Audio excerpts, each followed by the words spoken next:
need some tissue. Why is it so fluffy?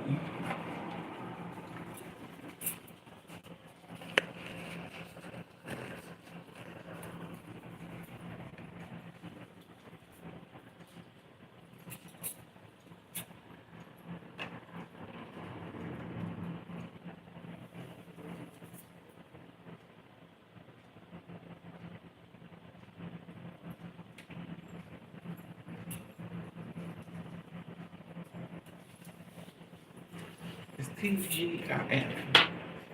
Why is it blue? Why am I getting all this blurry light?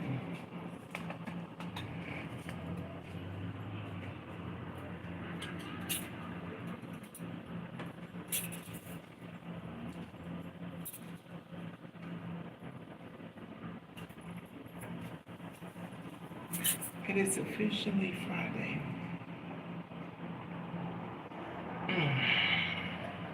Why is it blurry on its own? This is so weird. It was even like this. Maybe I put over here. I don't want to knock nothing over. Why is it so bright? I don't know. Oh, I picked the light.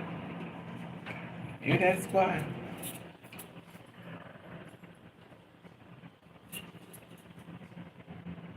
Hey, Shaw, what's up, baby? You know what's funny? Because I feel like ever since I've been doing I make the light, for some reason this bright light is all over my damn camera. Or maybe it's always been that way. Maybe I'm just blind and shit. How you doing, Ed Shaw? How are you, mama? You know, they say when you don't do your hair for a long time, you forget how to do certain things, especially lashes and stuff. I was somebody yesterday, so I'm trying to do something different because, you know. But you know what I noticed? My head is getting bigger and bigger. My head is having a global moment. Maybe I need to wipe this camera off. Maybe it's just the camera.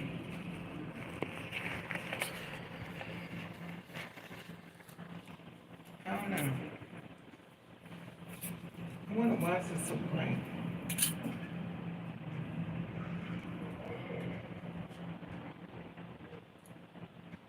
Oh, somebody must have said something.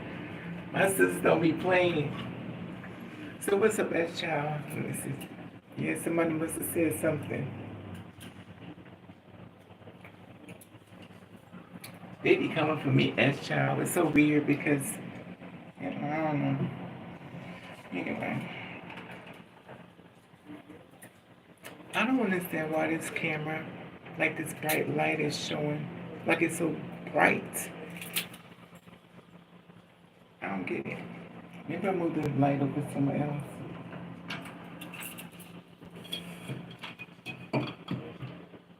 Because it's like so, it's still bright. I don't understand why is it so bright. But if I hit this, maybe I gotta hit the light or something.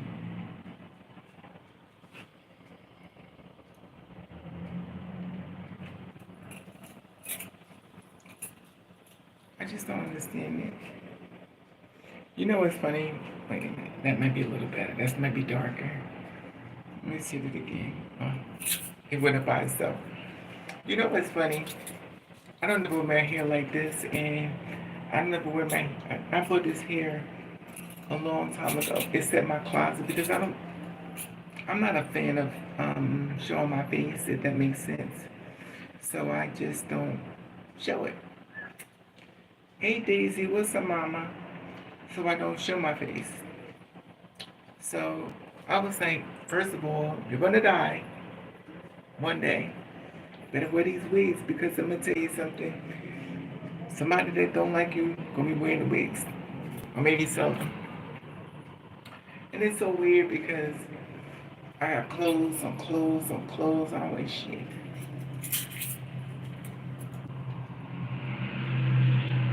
Listen.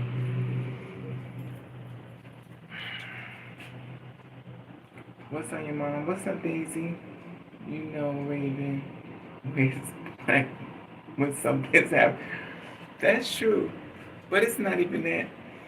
I wear the black hair. Whenever I'm depressed, the black hair is on. It's so much. Because, you know,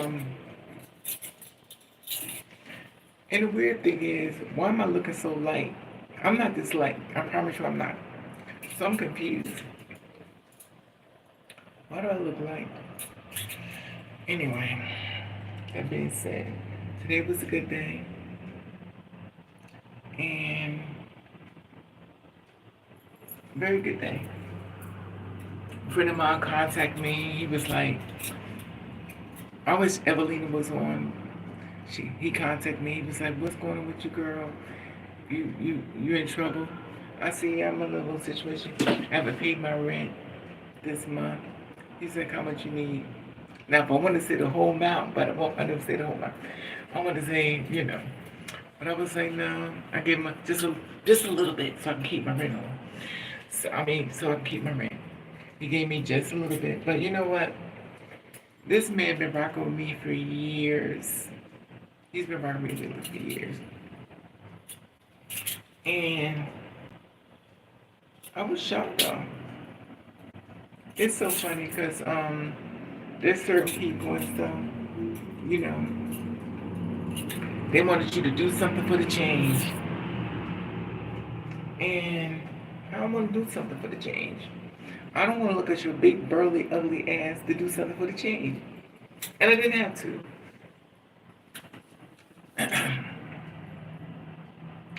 So, I don't know.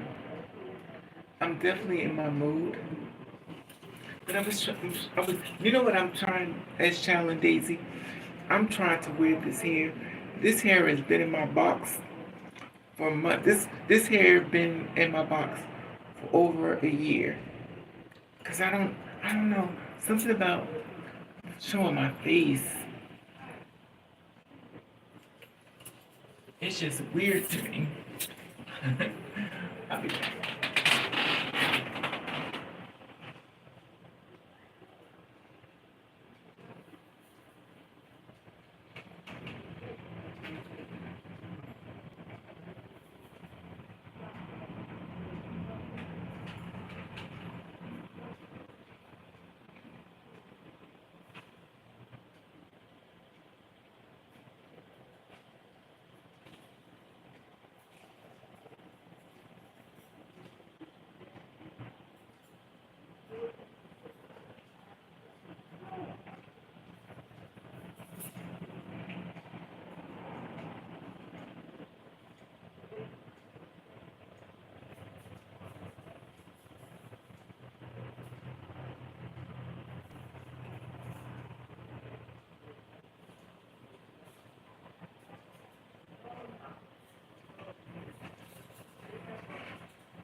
Maybe it's a sign because, I don't know. But for some reason, I don't know. I just been, so he contacted me, he's going to help me and stuff like that as far as, you know, with the money, with my rent and stuff. Of course, he gave me enough to help me. And I'm grateful. So, things going a little bit better for me. I don't have a job, so it ain't going that great for me. I guess once I get a job, things will be better. You know what it is, as Child and Daisy, when you don't wear makeup, all you can look at is the makeup. You're like, and I'll take it off because I don't wear makeup. And it's always difficult for me. But I've been swinging this black hair. But you know what? I'm not feeling the,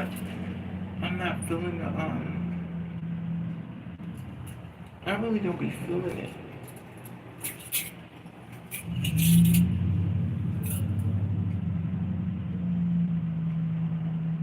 So let me tell you. So this guy contacts me. I met years ago. And mother has lived. I met him years ago. So I brought him to my house years ago. And I met him today. And I gave him my number, so he decided to call me. But guess what he says to me? What's up? And remember, we're in the world of text messaging. So instead of him saying, it's me, Raven, he says, what's up? So I'm like,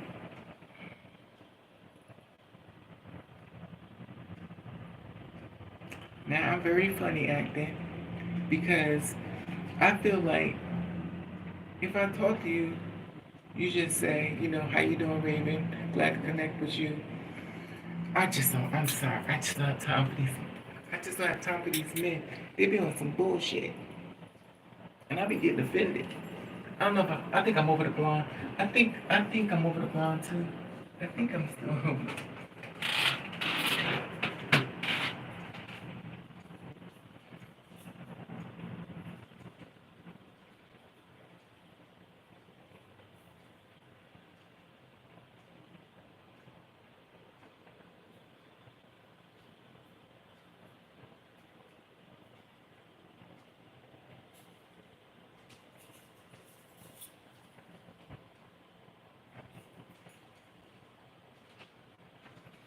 But you know what? Low key, I'm gonna tell y'all, I be trying to see what I look like. And then when I try to see what I look like, it's when, because sometimes you see the videos and stuff, you can kind of see what you look like. Because you never really know what you look like, and then you show the video and stuff, you're like, so this is what I look like. And sometimes it's a keeper, and sometimes it's like, oh, hell no.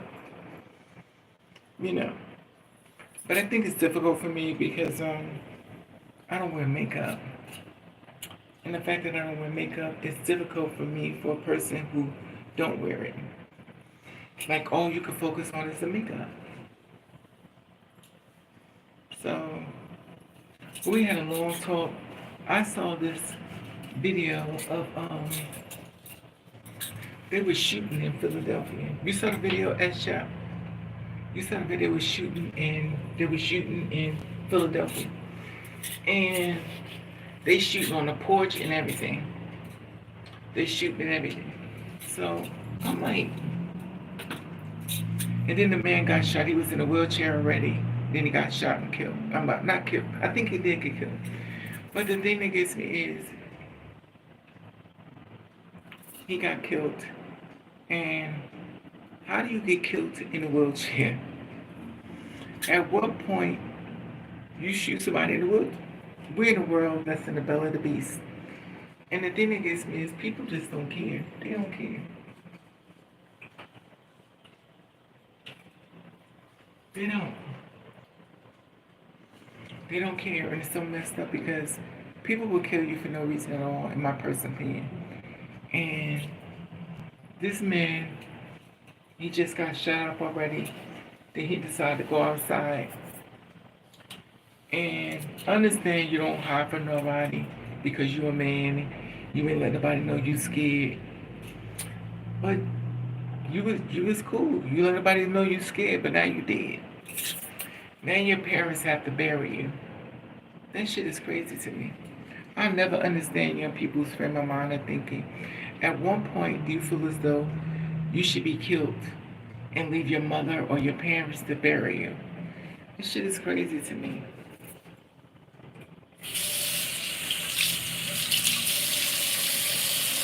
So now, they have to bury you.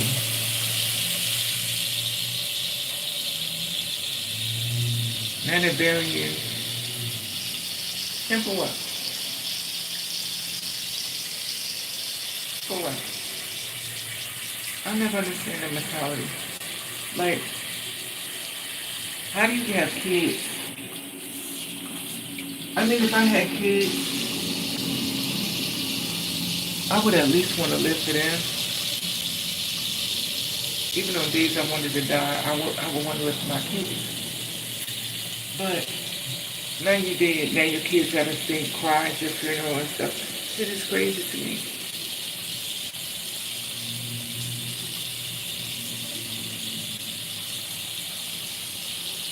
I guess I'm still in my depression because I'm still depressed. I just don't. I don't feel the. Let me turn this water on because you probably can't hear me. I don't feel it. So I tried this eyelash eyelash um stuff that's supposed to make, you know.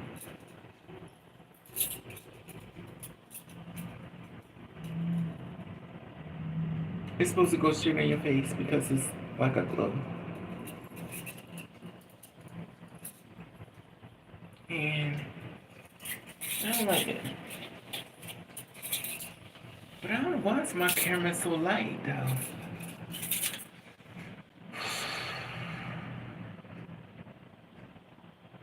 Anyway. So anyway, I was talking to a friend of mine. We've known each other for like 25 years and stuff. And we was reminiscing over a lot of different things and stuff, basically. You know, what him and I been through and stuff. When we were talking and stuff, he was telling me all these different things as far as gangs and stuff. You know, I never knew he was into gangs and stuff. You know, I be talking to people that actually kill people, and it's different for me because I know you can get mad at somebody like I could kill you, but I mean they literally kill people, and I'm like, okay. At one point, do you feel as though it's okay to kill somebody? I mean, we know we got the world we live in. People gonna do what they want to do anyway, but it's just crazy to me. It's so crazy to me that people feel like people. Oh shit! I done broke my damn thing. Oh, I broke my thing. At what point that people feel like it's okay to kill somebody? But I understand it's called the rules of the game. I'm really not in the games and stuff. That's what makes me dumb as hell. Because the thing is, at one point, in my opinion, at what point do you feel as though somebody has to die? But they're from the streets and stuff. So if you know anything about the streets, or you're from the streets, you get it. Now me myself, I'm not from the streets. I mean, I may have been thrown on the streets, but my situation is different. We talked about that. I wish Evelina was here. We talked about that. I was told once again about the energy that you pull towards you could be negative or positive. And I was told, and it's funny because, remind you, none of these guys know I know it. They don't know each other. None of these guys know each other. But they all give me the same message. And the reason why I share this with you is because it's got to be a message from God. Because how do y'all tell me the same thing? Y'all tell me the same thing. And like I'm just getting it, but I'm just shocked because, I mean, they told me before, but I'm like, You know, people tell you a lot of different things or different techniques and shit. You like, child, I just want you to shut the fuck up. I don't believe you. And I hear you. And it's just different for me. But it has to be a message within the madness because all these people can't be telling me something for no reason. That's the reason why I have to come in here to talk to y'all again about the power you possess and the power of positive energy and the power of the ruler. Rule means that you're in control of everything that's happening in your life. Now me myself, I never believed that. Like I was like, this not what I want. Why this stuff keeps happening? And they keep telling me it's happening because you're in control of it. I'm like, I'm not in control of this. But when I started listening, instead of giving my verbatim what I think. And I heard them.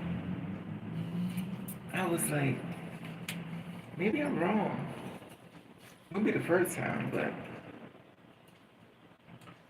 but it reminds you. I share this with you because these different people, these are different guys, they all told me the same message. It's got to be a message from God because it's impossible for them to tell me these things.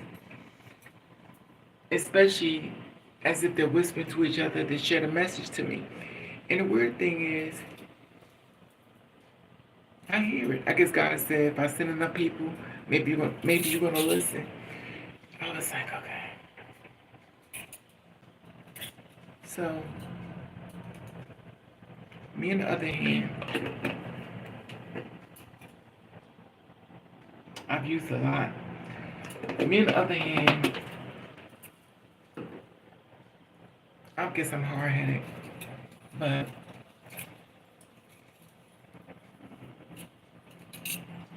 I sometimes, you ever hear people tell you stuff, you like, I done heard enough, and then you kind of listen, but you don't listen, because you really don't want to hear it, but you don't say that, but you don't want to hear it, like I really want to hear this.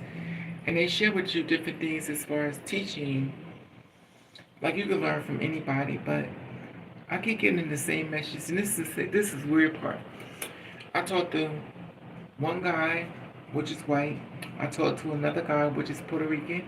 I talked to another guy, which is black. And they all said the same message.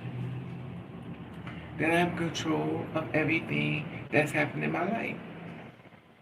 And at first, I was like, how am I in control when all this, all this bad stuff? And they broke it down to me. They said, and remember, these are different individual people. They sharing their story and stuff as tools to help me. And this one really young guy, he used to tell me, you have to be, you're in control of everything that happens to you.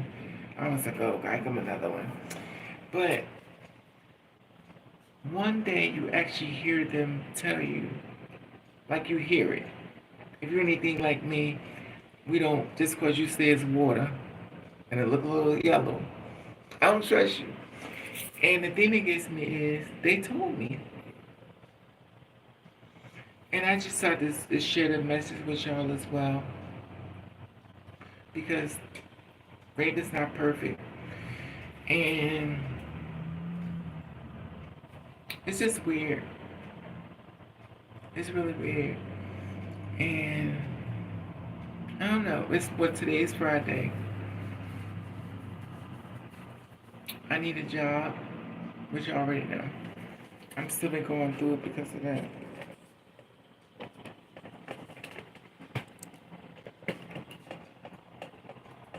So that's been one thing.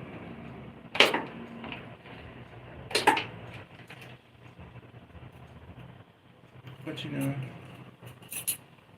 this is my little pencil. Let me see if I can do it like I'm a professional. I probably better enjoy some stuff on here.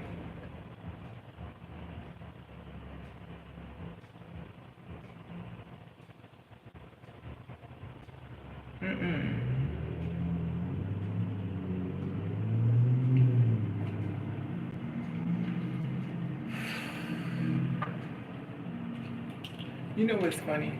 Which is never funny. At one point, I was like so positive. My energy was like 110. I started caring about myself. I started trying to find different things. And then I got attacked.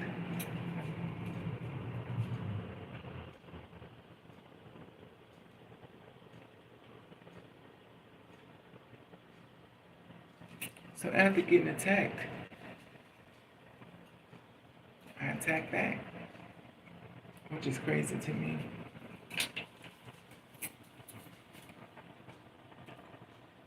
You see this keloid? Can y'all see this keloid? This keloid, let me y'all see it. Look at this. This is a keloid. You know what this comes from? This comes from stress. Let me tell you what I did. I did this. So, in my depression, if you suffer from depression, you know what I mean. I'm not a cutter. I'm not a person that go climb a trees and jump off of it. You like they said, when a woman kills us, I'm not. It's not dark, but when a woman tries to kill herself, she takes a bunch of pills. When a man tries to kill himself, he shoots himself with a gun. I guess it's macho. With the woman, it's more vain. She's like, I'm pop these pills, and then she just waits for the moment. Now we know I popped the pills, and I waited to die, and I woke up in the hospital. I thought, you fucking kidding me? I felt so bad for that nurse. You ever see this? The nurse is a nun. What do they call? She when I woke up, she was in the corner of my hospital, and she was like, I said, what do you look? This me upset. When I found out this seemed like, I said, why are you in here? She said, it's so funny. I was like, why you in here? She ain't said nothing to me. She looked, Mother Teresa, that's who she looked like. So I'm in the bed. So I decided I'm gonna get out of the bed. Then I found out I'm chained. They chained me to my bed. So I didn't, jump out the window and stuff.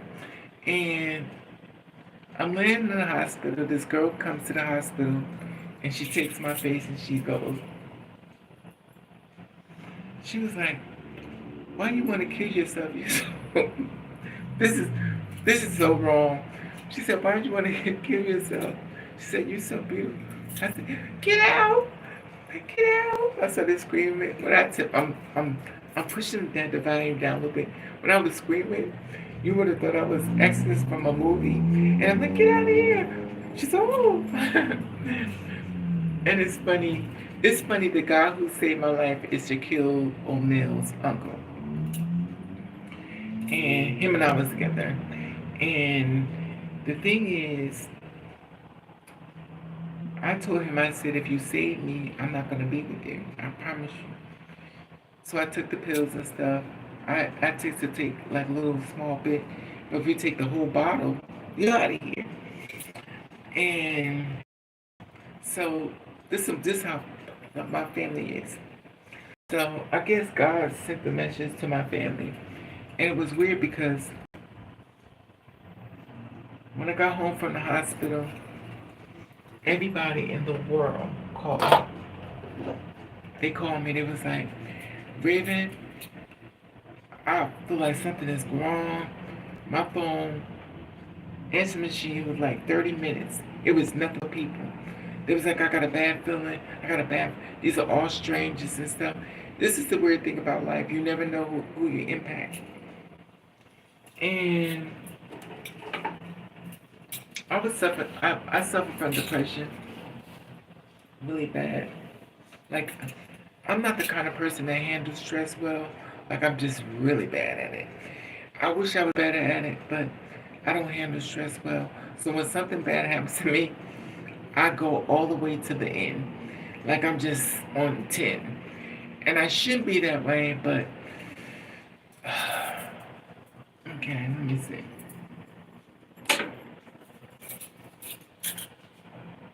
How much do you want for a night? Oh, what?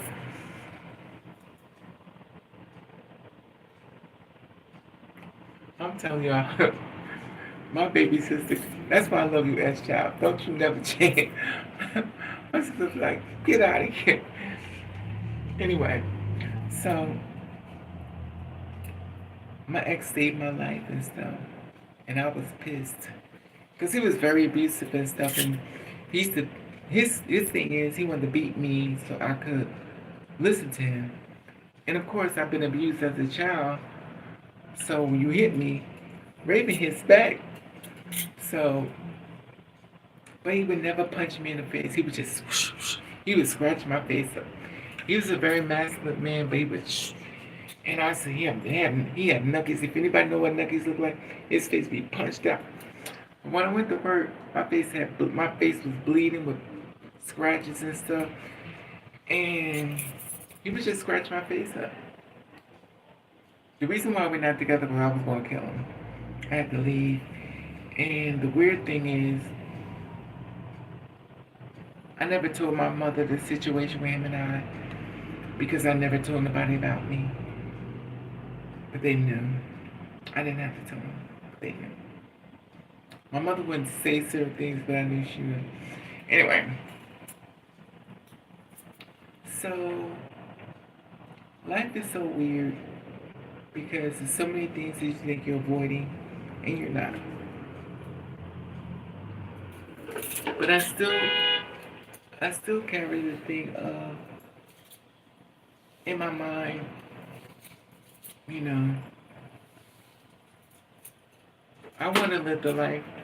You ever see people who get a boyfriend and then they're happy and stuff, and then they start growing, showing videos of them having love on trips and stuff, girls getting pregnant, boys get, well, boys getting pregnant. But do you know what I mean? Like you want that to be yours. It's not like you're jealous, but you want that to be your story too, if you know what I mean. But it's like the guy when I met the guy, you know, his child. I met the guy. This is somebody. Okay, forgive me. I'm bouncing a little bit. He's somebody totally different. They can't be hidden. This guy, his child. He would scratch my face up, but he was real masculine. But he would never punch me in the face. He would just scratch it up. And my ex told me, he said, he's trying to take your face away from you. And the thing about it was, as an abuser, we moved in together and stuff. And I was grateful because my mother threw me out. So my mother threw me out. I was staying with my aunt. My mother hated my guts. And it's so funny when they say loving eyes can't see. So, you know, a person, they be like, girl, can you wake up? Hey, Miss Small, what's up, mama? Oh, hey, Evelyn. Evelyn, I was just, okay, let me let her try to wing it. And because, amen, Evelyn, I wanted to share that with you, that part. I'm so grateful that you came up. And Miss Moore, I'm very grateful, as child, you already know. But I want to share that with you, because reason I want to stay focused on one thing at a time, because I'll make you confused. What was I saying? Okay, my ex, we went back and forth stuff, and he's dead now. But it's a long story. I'm not gonna go into all that. We're gonna talk about Evelina. We're not gonna talk about the dark stuff. We're gonna go into the light. So, when speaking of Big Delight and stuff, I contacted my friend. I was like, I haven't paid rent. I need, money to pay it. So he was like, how much you need? But I know he's always looked out for me. Because once upon a time, I met him years ago. I think we know this other now for like 25 years or 20 years. And I was definitely different back then. I was wild. I was what they call it, boy crazy. I was boy crazy. And the men used to come after me, and I used to pull it in. But the thing is, as you get older, you change. I've learned a lot because I wasn't from the streets, which makes me dumb as hell. I definitely was a good person as far as dumbness, but I used to do place my ads. Place my ads when you had no money. They was putting you on the street. They said, "Girl, I know you're not gonna let your power put you on the streets. You're gonna be on the streets." I said, I don't want to do that type of stuff. And when I tell you, I was like, I don't want to do that. And when I tell you, I started crying. I was the worst. And when the girls understand what I'm saying, when you gotta do what you gotta do, you may not want to do, but baby, I used to use the expression, I had to die in order to live. And my friend pulled me off the site. He was like, I don't want you doing that. And he's been in my life ever since. He's like, we've been back and forth, so we been arguing and stuff. But everybody argues and stuff. It's not like it's definitely. But the thing is, I learned a lot because there was so much about this world I did not know. And I was very green. Green means you dumb as hell. But And I guess I'm giving you story time, Evelina. So the thing is, he pulled me off the app and stuff. He's like, I want you to do that. He became a person that became very much possessive of my life. But the weird thing was, the girls know, my sisters, y'all know, your girlfriend, S-Child, Miss Moore, Evelina. Um, if you see me on the street, don't speak to me, walk past me, don't say nothing to me. Remember once upon a time, God see you, they put their hat all the way down. And then they go, But he said, if you see me on the street, don't speak to me, don't say nothing to me, just walk past me like you don't know me. You know the rules, they give it to you and stuff like that. And I was like, okay. And then I saw him come down my street, and then he jumps out his car. He comes over to my car. I said, I thought you said don't speak to you. He was like, he said, now remind you, he's in the middle of the street. He's bending down in front of my car. He's talking. So I'm not supposed to speak to you in public, but you're actually outside in front of everybody in public. It's so funny the rules we allow people to put us into. We allow men to, just for the sake of love. You want somebody to love you so bad that you do the rules as far as making you feel less than and tearing your spirit down. You just do the rules just so they won't leave you. You just do the rules. And it's so sad because a part of you died. Because it's like, oh, I was going to tell you about this. I forgot. See, I told you. But this is from, okay. I'm about to overface. You better catch me, Evelina, Miss Moore. So once upon a time, there was a girl named Raven. And she was very depressed. And I wasn't a cutter. Like sometimes people be so stressed they keep cutting their body. I wasn't a, I was definitely a drinker. And I still love to drink, so, and I still do. Oh Lord, let me stop. But, so, I would, so, like on my chest, right here, my chest, there was a small bump. So, it being a bump, my skin is like really smooth and stuff. But it was a bump. Remember, you ever see Erica Kane? Erica Kane on my children. So there was a small bump. Not like this, because it's like, it must be spreading. But it was a small bump. So I was like, well, what is this? So I saw the bump. Now remind you, the bump, we couldn't see it, but in my mind, it was big.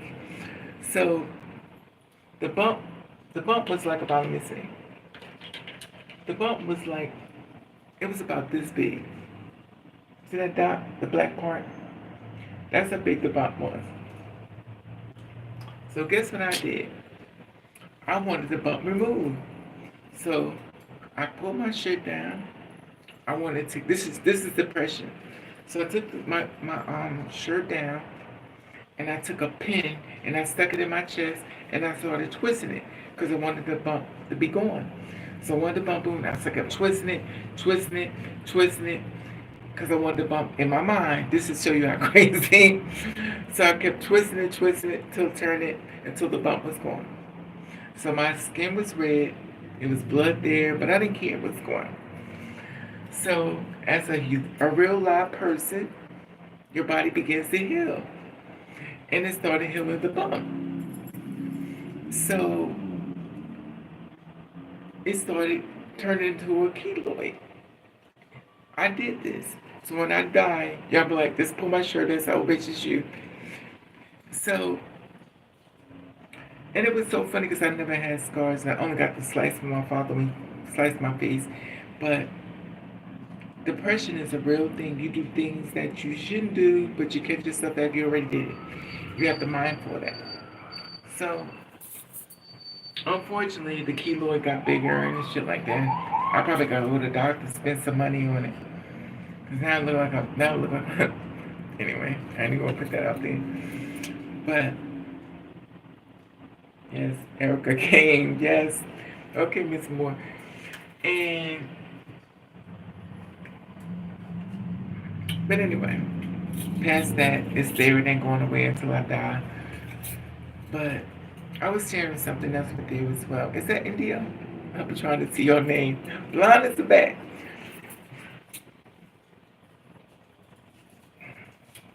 Hey India, what's up, boo? You can get a keloid steroid injection. It will flatten it. I wish you could. Where do I get it from, India? I would love to get it. I was telling my friend, he was like, because he thought I had my breast done. I said, no. Because he was like, well, I thought you bought bags. I said, no, I ain't got no damn bags. Baby don't got no bag money. But anyway, I usually don't show it because, I got self-conscious of it. But at this point in my life, I don't even care anymore. I don't care. And I, I think it's called a steroid or something you could shoot into. Like, I'm just, but you know what? Once upon a time when Raven was getting pumped, let me tell y'all something about getting pumped. Back in the day, Evelina, you hear this, Miss Moore, 100%. She's not here, you me. Let me tell y'all something about getting pumped. Back in the day, before I knew all the stuff I know now, I did videos about this before. So they would go into the room, they would take in the room and stuff like that. I was young, definitely young, and didn't know about the whole thing. It's funny, I got stories on stories and stories. So this one girl, she pumped my face. And thank God for people in my life. They was like, bitch, don't touch your face. The bitches will fuck you. And in my mind, I didn't think people would try to hurt my face. They was like, bitch, don't touch your face. These girls getting face pumped. The girls getting face pumped and they get fucked up. So this girl,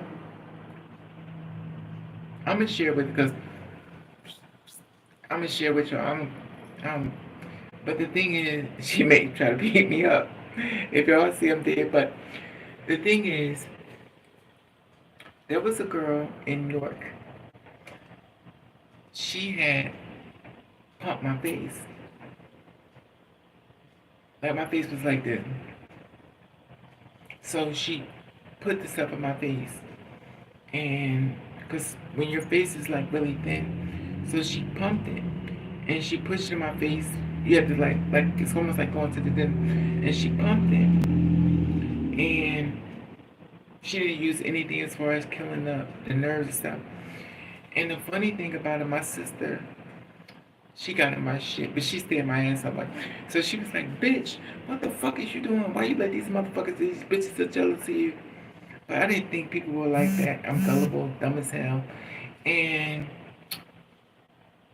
I went somewhere with my sister, all the way out in somewhere else, and she saw my face.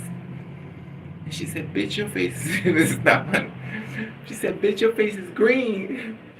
So the girl who pumped my face, she pumped it and then she hit a nerve and my face was green. So wherever she stuck the nerve at, my face started turning green. And also, this same girl, she killed somebody. And then guess what she did? After she killed somebody, she detransitioned back to a boy. So the weird thing is, after she killed somebody, she detransitioned, so now all of a sudden she's walking around as a boy. But she killed somebody. The cops was looking for her. They don't know who to look for. So they probably didn't know all the information. And I'm going to tell you another story. I don't want to give out anybody's name because, I got names. And it was another girl. She's kind of like the girl from Pose. Story's very true. So I went to her years ago. This is years ago. So I went to get my boobies done. So she pumped my boobies. And you have to have them the same size. So when she pumped me, let me see. I'm might know who you're talking about. Keep the keloids is the trademark. Okay, mama. And the thing is, she pumped me. Spanish girl, just like Pose. She pumped me. And I didn't let my boyfriend know I got pumped. I had a boyfriend then. He was like, what is you doing? But every time I did it, everybody, it's always somebody getting in my case. And I appreciate everybody. They stayed in my case though. And the thing is, when I got home, I couldn't breathe. So that's why this is dangerous. I couldn't breathe. So I don't know whether she hit something or something happened. But she killed somebody too. She killed somebody and she went back to her country. So now, two people I've been with done killed people. And I'm like, but when I went to see Joanne, I'll say her name because she's dead. She's a nurse. She's a nurse in New York City. If you ever see that book called The Glass Slipper, I went to see her and stuff. And when I went to see her, because you know that when you was trying to get your body done, the girls never want to tell you. They don't want to help you. And they know the struggle when you're trying to, look more passable, presentable for the world.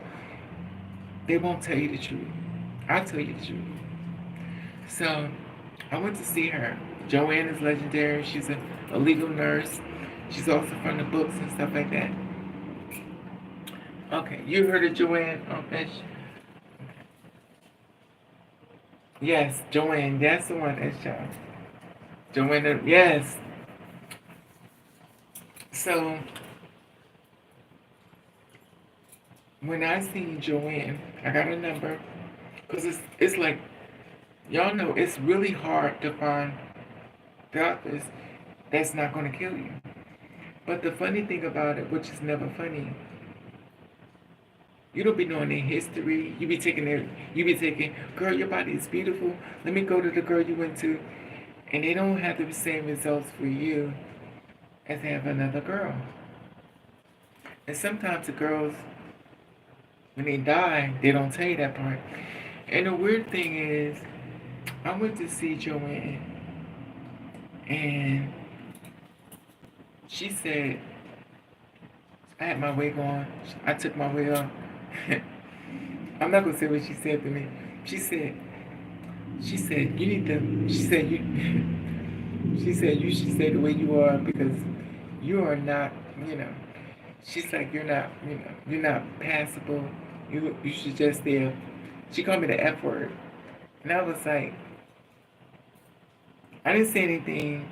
I'll let you say what you want to say about me because I didn't want you to not do the work. So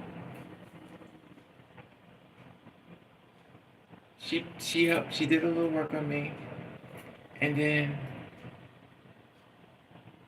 when I say a little, she put a little right here in my forehead because my face was tight because I'm very athletic, and anybody who works out becomes very athletic.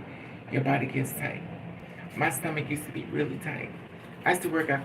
The way I used to deal with stress, I would go to the park and jog, and that was my way of dealing with stress, and it would help me more jogging and stuff. I would get really skinny, and I liked that. But then I learned, as a woman, you better keep that damn weight because these men trying to rape you, you need some strength to fight back. Wait a minute, let me see. Joanne was strict. She told me just because you come to see me don't mean I'm going to touch. India? Oh, you know India? Okay. Joanne said to you. Joanne said that. Yes, she said it to me. She said, and let me tell you what she did. She said, basically she was saying you're not passable, so she took my wig and pushed it down on my head. And of course, when people are happy where they want you, you don't say nothing back. You just like, I'm just fixing it back. I was like, okay. But I went to see her again because, hard head make it soft behind. So I went to see her. She said, I said, hi. But she would give you like a dipple of seal. So I was trying to get Kelly's number. And I wanted to get in touch with Kelly because I knew Kelly was the girl in Philly that could do the body and stuff like that. Because I heard, but they said Kelly gives your money's worth. So I went to Joanne and stuff. So I went to see her and stuff. And I went to her apartment and stuff. Wait a minute. Kelly did know. Indio, yes. Kelly was, let me tell y'all something about Kelly. Kelly was my baby. When I tell you that girl, okay, let me stay focused because I'm going to get off.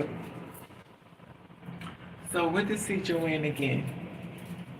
I said, hi, Joanne. She said, who are you? This was my first sign of, I've never heard this word called dementia. I never heard of this word called dementia. That's when people forget who the hell you are. So I walked to the door. You're very quiet. You're very nice. You're super duper nice because you have to play this role because you need work done. And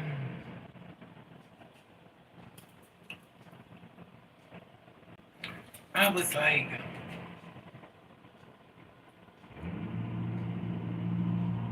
I can show y'all a picture of me, but I'm not going to do it because y'all would love that. I can show y'all a picture of me before. And trust me, I look nothing. But anyway, so I went to see her and stuff. And after I got to see her, she said, who are you? I said, you did my face before. And you was doing my boobies. It reminds you, she would give you like you get the pay, she would fill up a little cup, a pixie cup, or what's the things called Dixie cups. She would put a little bit in there. Because when you get hit, your chest automatically smells because it's been smell. You get hit, it swells. But reality, like, oh my, it's done. But reality wasn't nothing there. You just got hit. It's like punches in my face.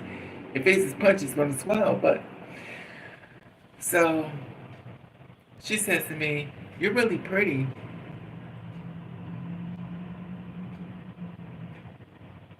I'm like, okay. She said, you're really pretty. So I was like, thank you. You just told me before I'm ugly as hell. Now I can make you I'm pretty. I'm still going to keep my mouth shut because I need to work done.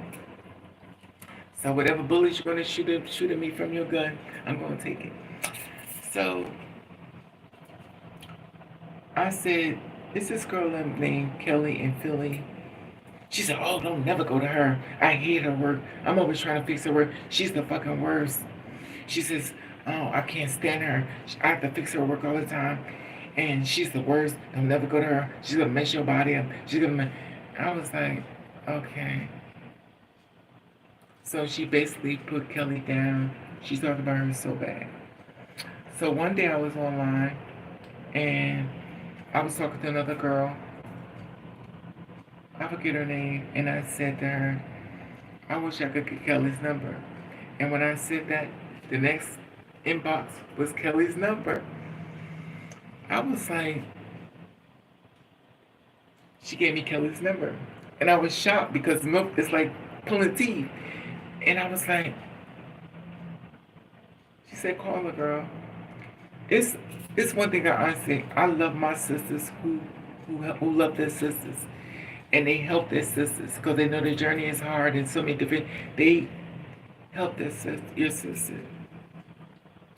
So I got Kelly's number. I talked to her. I said, Kelly, I've been trying to find you. She said, oh, girl, I'm down in Philly. I'm on some street. It's like in a village part. It's like a village part of some way. And I was like, Kelly, when can I come see you? She said, I'm down in Philly. I'm on this street. It's a street called something.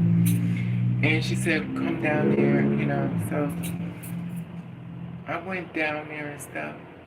And when I went down there to Philly, I said, I told her about Joanne. I said, I went to Joanne. She said, that's my mother. She said, I love that woman. That woman has helped me so much. Joanne is the one that helped me, taught me how to do the business. I said, really? She said, oh, I love this woman so much. She said, that's my mother. I didn't say a word. I kept my mouth shut. Now, what your mother said about you, she basically can't stand you. But I'm not going to tell you that. I just need my work done. Whatever I got going on, ain't none of my business. So, Joanne just read her the royal acting for her the worst person in the world she is. And Kelly told me nothing but great things. So much beautiful acceptance, how much she celebrated Joanne. And it bothers me so much that people, you think it's your friend, they be bad mouthing you. But I was going to say a word. I kept my mouth shut because I needed my stuff done to the next level. And she helped me out so much. And she told me she wanted to do more work, but she was like, you could take it. And it was so weird, but I didn't say anything. Then I met her daughter. She kept looking at me. She's like, you're really pretty. She just come around and was like, it's funny because when the girls go, you're really pretty, it's because you look more accepting, more real, whatever this whole thing was. But I was just trying to I need to get my work done. Just let me get, you know what I mean? Okay, let me see. Say hi. Hey, Nova, what's up, Mama? Hey, Miss Anna. Letting you know I might be homeless people again because of subliminal. Where'd you at that you may be homeless? Kelly was a key. Yes, she was, India. But the thing about Kelly was, she was so, maybe because her and I were so much alike, but because we're little. And she would call me up and she said, why you never call me? Why you never call me? I was like, well, I know you want me to call you. I'm trying to make sure I don't say nothing wrong or do nothing wrong because, you know. But she was like, you need to call me more. You need to check up on me. You need to check up on me. I was like, okay, I'll call you. If you want to call, I'll call you.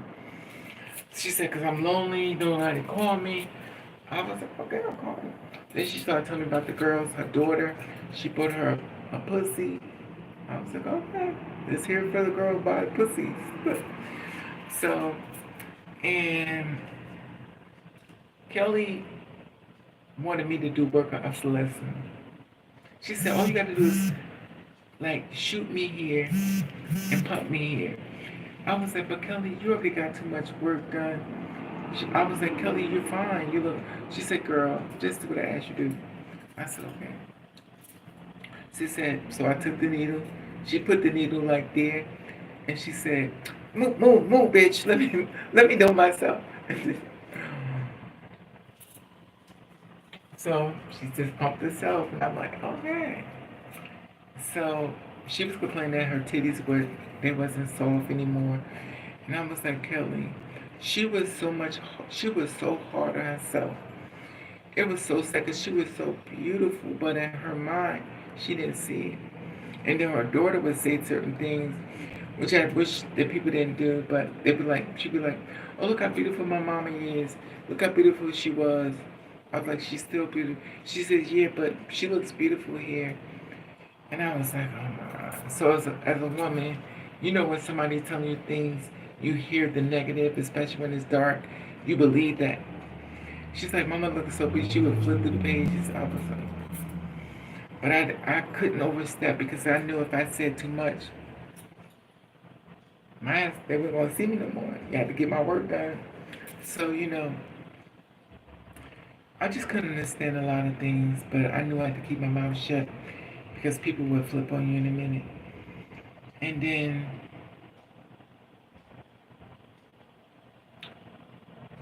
I was the soup of the building, and then I came down there to she asked me to buy her belt. No, because I had a belt. Remember those belts? They used to have all that embroidery and stuff on it. So she said to me, well, I want one of those belts.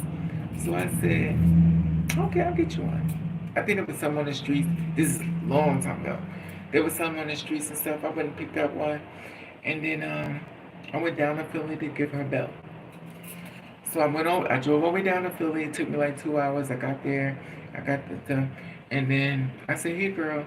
She had heels, she had shoes all up and down the place. So beautiful shoes. I was like, okay. So she took a weed out, started smoking it. So she said, Raven, come here. I said, okay. I did come over down to Philly, but I guess you want to be my friend. I'm with that. Anybody that's gonna help me, I'm cool with them. So the weird thing is she never took me to the living room. And she said, come into the living room with me, Raven. I was like, I was always told you didn't want anybody to walk around here. She said, girl, come in the living room. Okay. So I walked to the living room with her. And I was like, wow, it's really big in here. So I sat down, and she was smoking. She said, I want you to come with me. I said, come with you where? She said, I want to get some work done. I said, Kelly, what you getting done? She said, I want to get my face done. I said, Kelly, why don't you leave your face alone? You're beautiful, just let it go. She said, I just want my face to be small, look, I want to get all this work to him. I said, Kelly, you're fine. Let it go. You're beautiful. Let it go. She says, no, I need to get it done. She said, why don't you come with me? I said, I don't have the money. She said, what I'm going to do, she said, you stay in a hotel with me. You could sleep on the floor.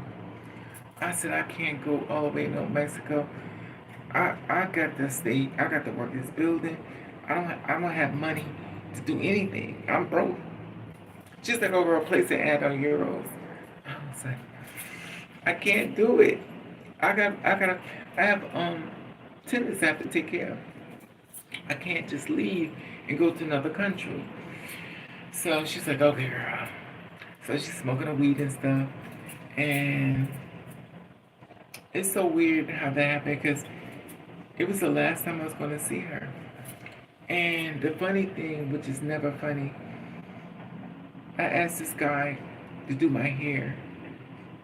And I said, I'm going to give you $80 to do my hair. He would do hair for like $20, stuff like that, but I'm going to give him $80 because I want him to do it right. So he came to my house, and then he was doing my hair. And he said to me, did you hear Kelly died? I said, Kelly who? He said, Kelly for Philly. I said, how did Kelly die? He said, she went down to get work done, and she ended up dying. So I didn't believe him, and so I called up Princess Janae. So I called Princess Janae up. I said, Janae, what's going on? She said, girl. I said, is Kelly dead? She said, yeah, girl.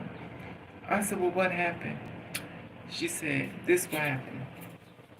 She said, Kelly was down there in Mexico. They was doing work on her face. Everything went beautiful. Face looked good and everything. But when you're an older girl, you have to be mindful of the anesthesias, like propofol, like that situation. So they gave her everything was successful. Janae told me everything was successful, and they couldn't wake her up. They tried to wake up, they jumped on top of her, tried to wake her up, they couldn't wake her up. So what they did was they pushed her in the back of the hospital.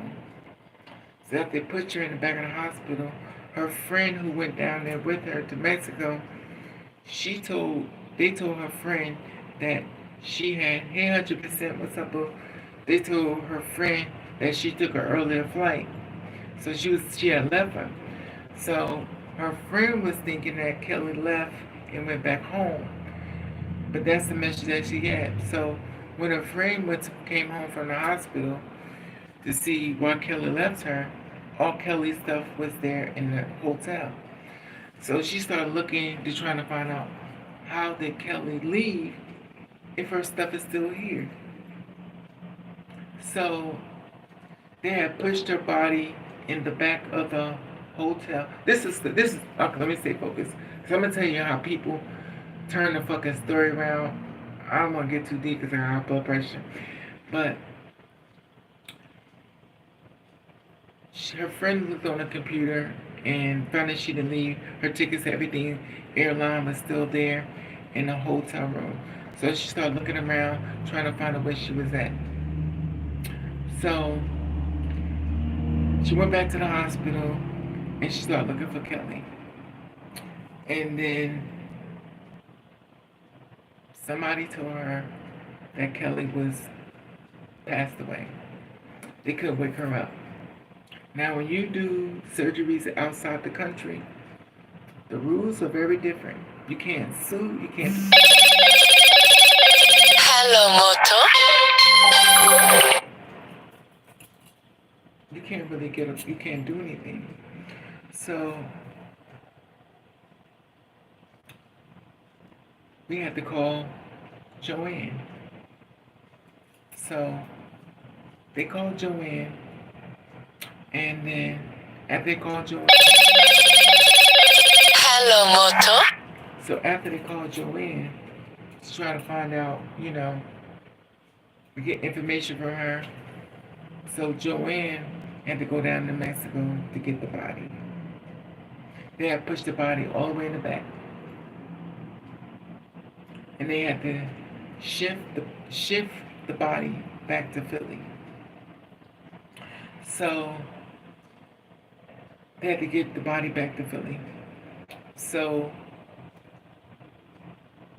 they got it back.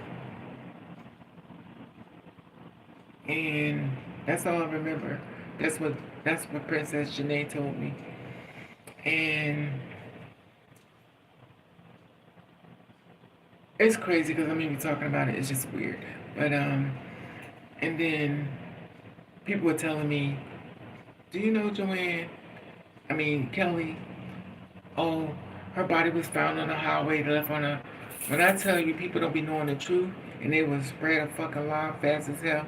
They found a body on a highway. They found a body off of this. And you didn't know this fucking false information. You lying your fucking ass off. You tell me, I heard it straight from the source. You're telling me some hearsay shit.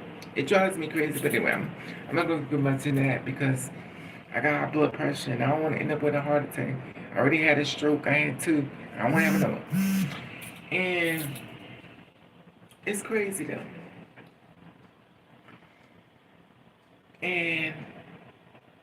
But I'm going to tell you, I don't want to go down the whole, I don't want to make this whole video negative, but I don't know how it got turned to this, but it was so weird because people took this story and turned it completely into a lie.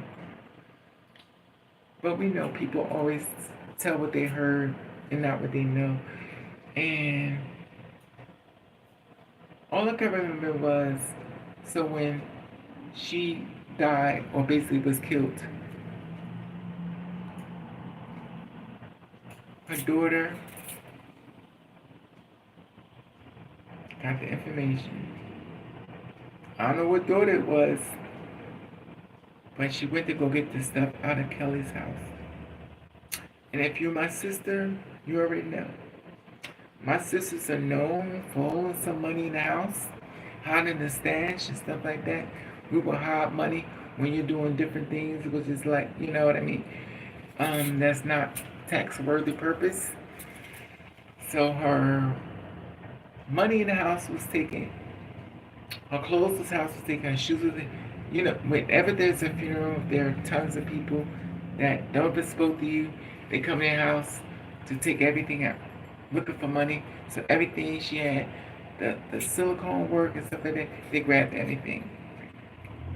And they left. Turned the apartment upside down. And it's so sad though, People that couldn't stand you is up in your house, still taking your shit.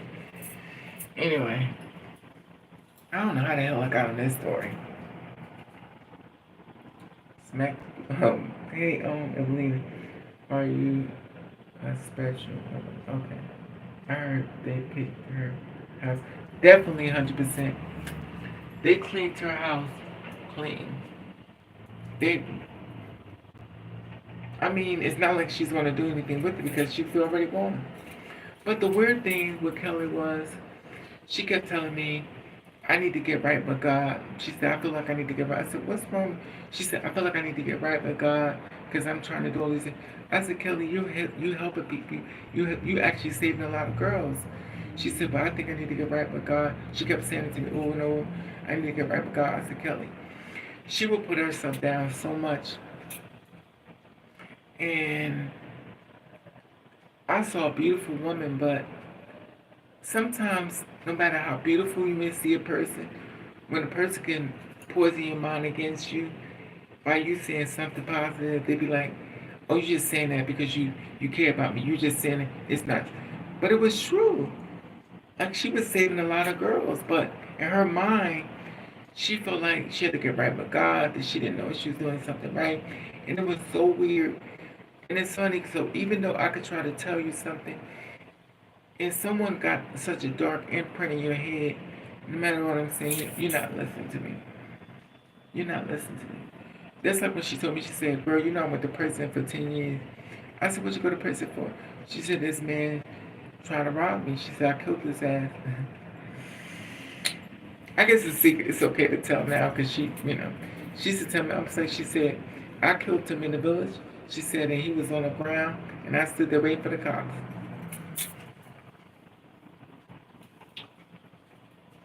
But, let me see. The world is exactly, Evelina. Definitely. So, y'all want to hear about Princess Janae? Let me stop telling these people business. But then again, they all gone. I guess if I don't tell y'all, y'all ain't gonna know. Because nobody ain't saying shit. And it's funny because I be knowing. I don't be saying shit. I don't tell nobody nothing. But it's okay now, I guess, because they gone. I don't want to talk about Princess Janae. But she went through a lot of shit, too. I could tell y'all stories about a lot of girls. Dominique Jackson. I could tell y'all a story. I'm definitely not going to tell a story because, Anyway. But me being green and not used to a lot of shit, I did not understand a whole lot. I didn't understand a lot. Back then it was called Femme Queens. And shit is totally different. So I know when I used to work when I used to work at the Chi-Chi's, I used to work by the bathroom. I was a bartender, but they wanted me by the bathroom so I could keep, the drugs and stuff out the bathroom. And the customers used to get mad. They said, why the fuck they got you by the bathroom and don't got these guys up in the fuck by the bathroom? Let their ugly asses back in. And I was like, listen, I got a job. I don't give a shit if you put me by the bathroom. I had no problem with it. But the customers used to get upset. Miss Raven, you're also helped out. Thank you, Daisy. How you doing, Mama? But I'm gonna tell you something. But people who used to rock for me. The one thing about me, I noticed a lot of women, a lot of girls, they rock for me. But they also would defend me, and I even know a lot of shit was going on. But I'm gonna tell you something. The two-spirit woman, I had one, she tried to get me killed. She wanted me murdered. I shouldn't even be here. I have one that tried to get me killed. I got one that called the cops on me. And remind you, I don't bother anybody. But I didn't know that looks was so important when you're trying to survive. Your whole world is trying to make it.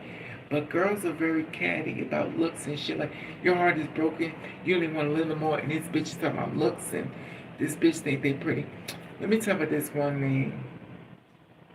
Diana Teller. You ever heard about Diana Teller? So, Diana Teller used to be like me. Didn't know why, but she didn't like me. And she would got work done on her body. And I knew so many people that have died. Let me see. Thank you, Evelina. I helped so many people and still helping them.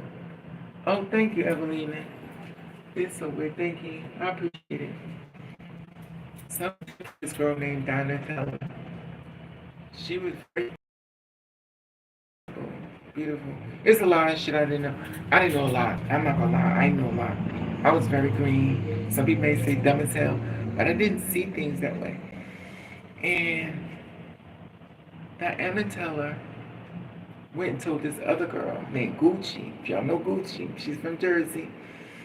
So I was down there doing the show, and I saw Gucci. I said, well, "You're really pretty. How you doing?" She said, "Thank you." I said, "You're really pretty." I said, "Your body is beautiful."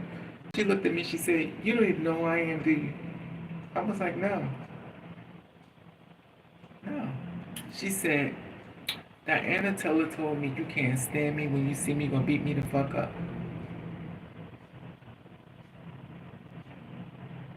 Now I don't even know I didn't even know this conversation. I've never had a beef with this woman. So why is it that you're trying to send people after me to hurt me?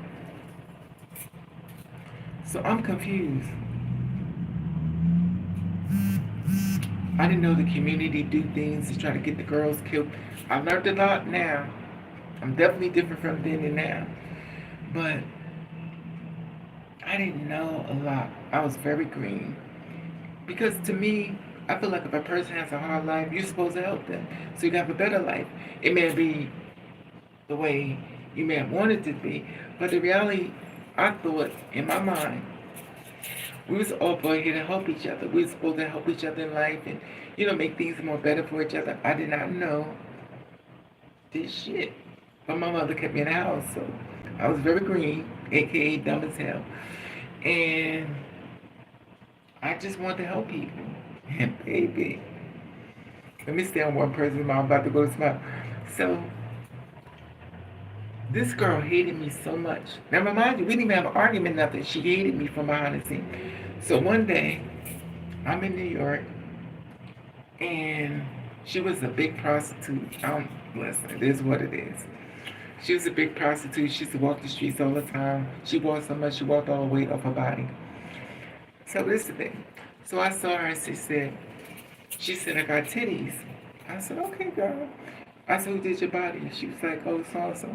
She said, "The girl that killed somebody, that went back to being a boy." But then I didn't tell her all that. I said, "Well, you got to be careful because the girls are really doing too much to the girls." And what did I say there? Now, mind you, I never saw her as an enemy. So she was low key behind the scene looking at me, and she hated me. I never did nothing to her. And the thing is, I said, just be careful, get work done, because the girls are killing people. She said, "You fucking jealous bitch." I said, "Okay, let me go." So I was like, "Let me get out of here. It's not received. It's time for you to go." So I said, "I'm not telling you anything to hurt your feelings. I'm trying to make sure you be okay. Because I want nothing to happen to you." She said, "You fucking bitch." She started screaming. She was screaming at me. I was like, "No, listen. That's not." When I tell you, she said, "You fucking jealous bitch." She said, "That's your fucking problem, bitch." And she got on heels, and I'm walking away. I was like, in my mind back then, I was like, I'm not gonna fight my sisters. I understand y'all going through shit. I'm going through shit. I'm not gonna fight y'all. I fight men, I don't fight girls. So I'm walking away, and that bitch came walk behind me. She said, "You fucking jealous bitch." I'm walking away. Everybody hear her screaming at me. This like, and I'm walking away. So I'm walking away and stuff, and She's still screaming. She's following me. I was like, oh my God. It's 3 o'clock in the morning. I don't want no trouble, you know. So she's like, you fucking jealous, bitch. You fucking, she still walked behind me. Listen, I'm trying to get the hell out of New York. I just want to go. And then she followed me. So I went all the way to the bar and I stood outside the bar because I don't want to come to the bar screaming at me. And I'm like, so I stood there. And she said, you fucking jealous, bitch. She was like, you fucking jealous, bitch. That's what the fuck you is. I was like, okay. I said, okay. Now, you may not know me, but Raven fights. I'll fight you in a goddamn Victoria's Secret gown. And actually, that's what I did. I put this guy in a Victoria's Secret dress with white shoes on. But anyway, let me stay focused. So, she said, you fucking jealous bitch. That's what the fuck is wrong with you, jealous motherfucker. I was like, listen, that's not what I mean. I didn't mean it that way. I don't understand how could you get upset with me? I did not mean it that way. She said, well, what the fuck you mean, bitch? What the fuck you mean? I was like, okay. So I was like, why is you so angry? So then she goes down and reaches into her pocketbook. And then she's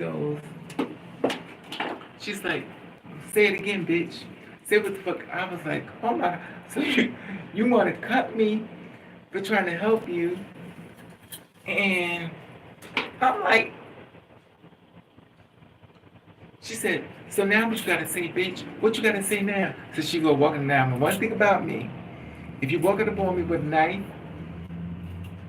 they always say, if you pull it out your bag, you better use it. I was like, oh my God, I'm gonna get stabbed in New York. I'm gonna get stabbed. So I went down into my pocketbook and I pulled my shit out. She's like, Raven, you know I always loved you. I said, you love me now? She said, I don't understand what's the problem. Now all of a sudden, I'm her friend. So I pulled my shit out, and all of a sudden it was, oh. I said, you thought I'd come outside alone? Bitch, I don't know what you think. But, so after that night came, I walked down the street, all these police officers said, Raven. So I'm walking down the street. I was like, who called me? It was a bunch of cops, police officers in New York City. I don't know whether she stuffed all their dicks or what she did, but she told them about me. And clearly she told them about me probably with something. And she probably told them about something in my bag. So she wanted the cops to do something. Now remind you, I've never done, this is shit that kills me. How could you want to hurt me when I'm in the same situation as you? Like, why is it so important to take me out? I'm struggling too. But you want to take the breath out of my body because you want some jealous shit. And the thing is, it's so funny when you don't even see yourself as pretty, but a bitch think you're beautiful. And you don't focus on beauty because you're trying to survive. You're trying to make it. So much shit is going through your head. So many things is happening to you. And this bitch is focusing on beauty. And your heart is broken. You're trying to figure out how you're going to eat. You're trying to figure out how to live. You're being screaming to get so much shit happening. And this bitch is focusing on that. So then the cops, it's like, I said, so I turned around. It's like about 10 cops. I said, how y'all know my name? They said, oh, we know all about you. So I was like, okay. So I'm walking away. So, don't shoot me. Don't shoot me, because I know they like to shoot bitches when they walk away. So they all, thank God for blonde hair. And thank God they were white, but they had blonde hair on. And I was like, I asked them, I said, how you know my name? They said, oh, we know all about you. I said, okay. So I walked away. And then, I don't know, she kept coming after me. So one time I saw on the street, I grabbed her, pushed against the wall, I had on a dress. You know, this is the old story. Raven had on a dress, and I'm fighting her against the street. I flew against the wall. I have on heels. I was like, bitch, what is your problem? And she was like, I don't understand, what's your problem? And I don't know what happened, but we let it go. A lot of girls used to want to fight me. I didn't. I stayed to myself, but it was on some real personal shit. Then I'm changed since then, because now, then all of a sudden, another incident happened with a girl. This when Chi Chi's was open. If anything know about Chi Chi's, so we're at the bar and stuff. I said you can't come to the bar if you don't have ID. So she was young. I said you have to get out the bar because they're trying to close us down. So as a sister to sister, you know, don't, be in that bar. So she got upset with me for telling her that she couldn't be in the bar because they were trying to close. It's the only black bar in New York City, and they're trying to close us down. Okay. Being constant yourself, trying to do something about that. Exactly, 100%. The monsters like they prey on them. Exactly, as child. People who hate you because of people. That's true. I found that out too. It's so funny when people see you as this bright light. If you got so much shit going in your life, you'll be thinking of bright light. You thinking about, I'm going through it. Just because I smile and I seem like nothing's wrong, shit be wrong. Y'all know it. Y'all witness it yourself. I heard so much stuff. I'm stuck up. I'm conceited. I think everything's about. I've heard a lot of stories about me. I've heard a lot of stories. I beat women. I do a lot. I've heard a lot. And it's so weird because it's not me. When people meet me, they be like, wow, I thought you was stuck up and conceited. And it's funny because you never see yourself as beautiful. Well, me, I'll say me. So I don't see myself as beautiful. I see myself as a person that's trying to survive in this world and trying to make it. I ain't think about no goddamn looks. I think anybody could be beautiful with a little bit of makeup and stuff like that, but that's not how I move. Your heart and your soul need to be healed before you can move forward. And it's so weird what they focus on. And with me, I would prefer to have a friend and stuff like that. But they wasn't giving out friendship to me. And I didn't understand it, but I've learned as I got older, looks are very important to bitches. Bitches really be into that shit. I'm like, and then you must have this bitch who thinks she's the most beautiful girl in the world. And it's weird, baby, you don't see it that way. That's what my sister Paris Gotti used to say. Y'all know Paris Gotti? She's from New York.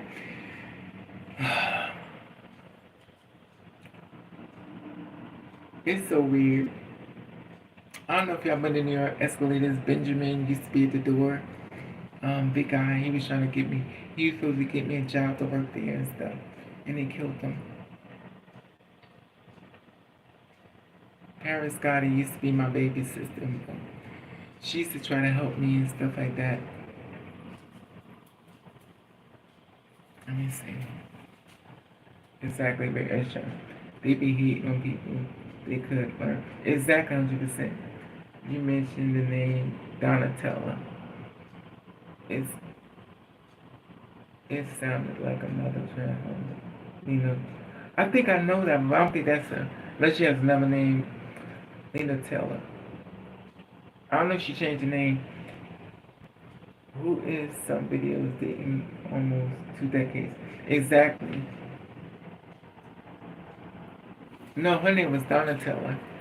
Her name wasn't Lorna Tiller, but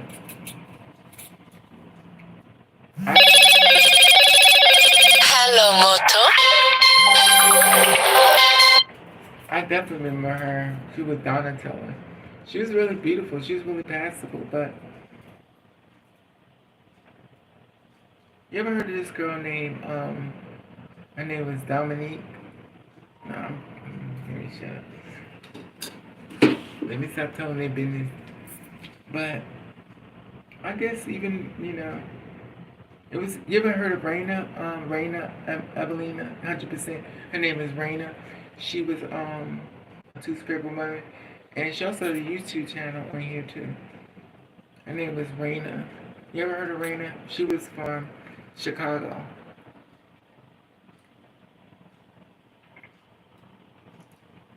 She's from Chicago, and she was very beautiful girl, beautiful body. She had body for days, beautiful, and so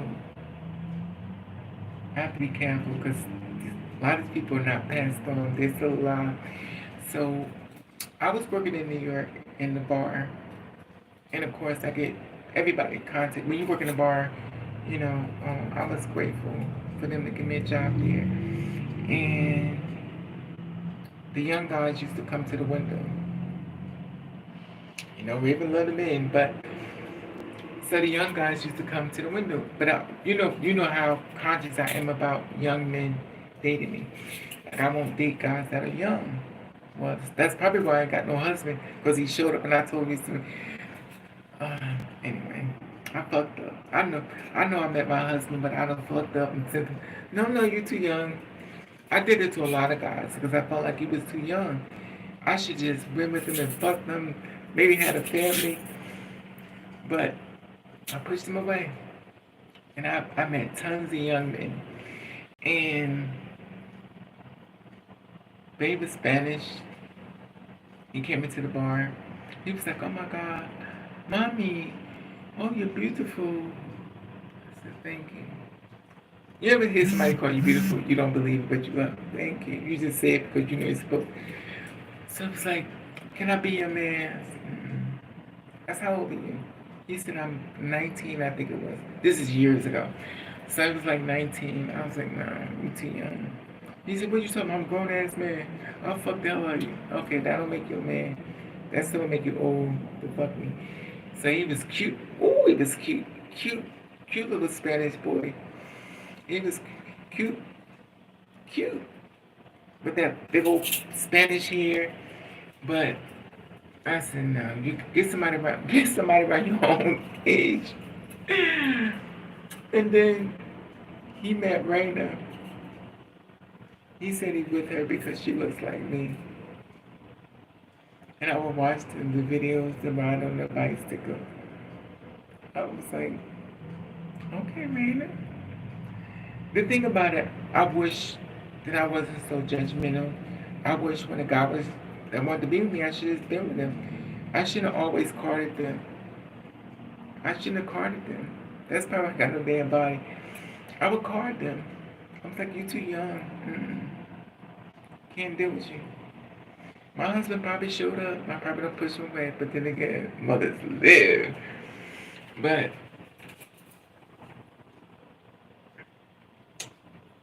I'm going to tell y'all something. I shouldn't say it, but I'm going to say it anyway. So by me doing YouTube, I meet a wide selection of people. Which means that there are going to be women that's going to try to hit on me. Biological women that want to hit on me. That want me to give me some cootie cat. So I should even say it because they on this channel. I gotta be careful. But I don't even give a fuck. So this one girl hit my inbox and she was like, you really helped me and stuff like that. And she didn't send me her face at first. She just was sending me them. I know she probably listened to this, but she was like, she sent me pictures and stuff, but she would never show her face. She was like an aggressive, I guess it's called a masculine man, or I guess I'll call it a stud. Oh, no, she told me it's called a masculine stud. It's called a masculine stud. She also told me that you're not supposed to call them lesbians. They like to be called gay. There's so many rules to the game. So we were talking back and forth, and she's got a little power, she's got money, and she's doing good for herself. She got a powerful position. Usually women that have powerful positions, they don't want nobody. Let me tell y'all something they don't talk about. There are a lot of women that's on a DL When I say this, hit my voice. There are so many women on the deal. We focus on the men. When I tell you, I get so much thrown at me. And the weird thing is, when you say no, I don't sleep with women. So I'm gonna stay on her right now. 'Cause I don't know. She's a person in a high power position, so she got money, so she's doing good for herself. She's a boss.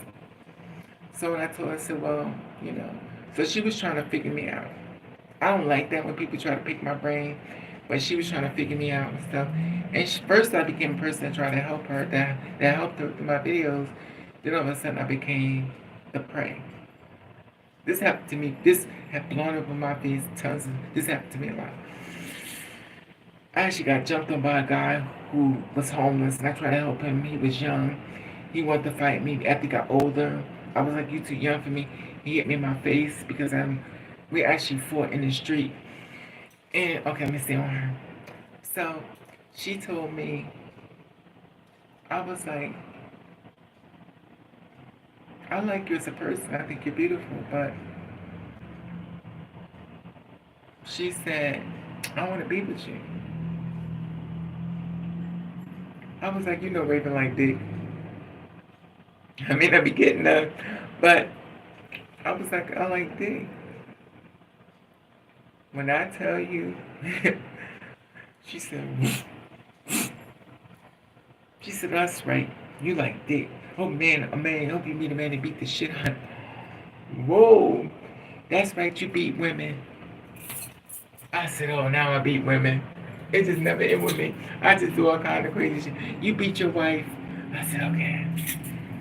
It's like, so you want to punch me in the gut. And the one thing about it, with my ex-wife, because you know I've been with a woman before, I've had cool cat.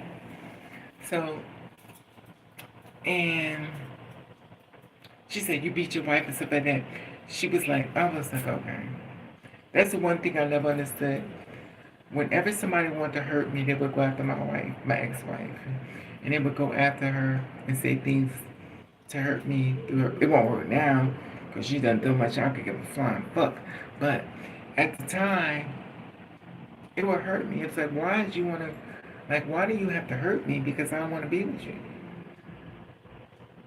But that's what she did. She's actually on this channel.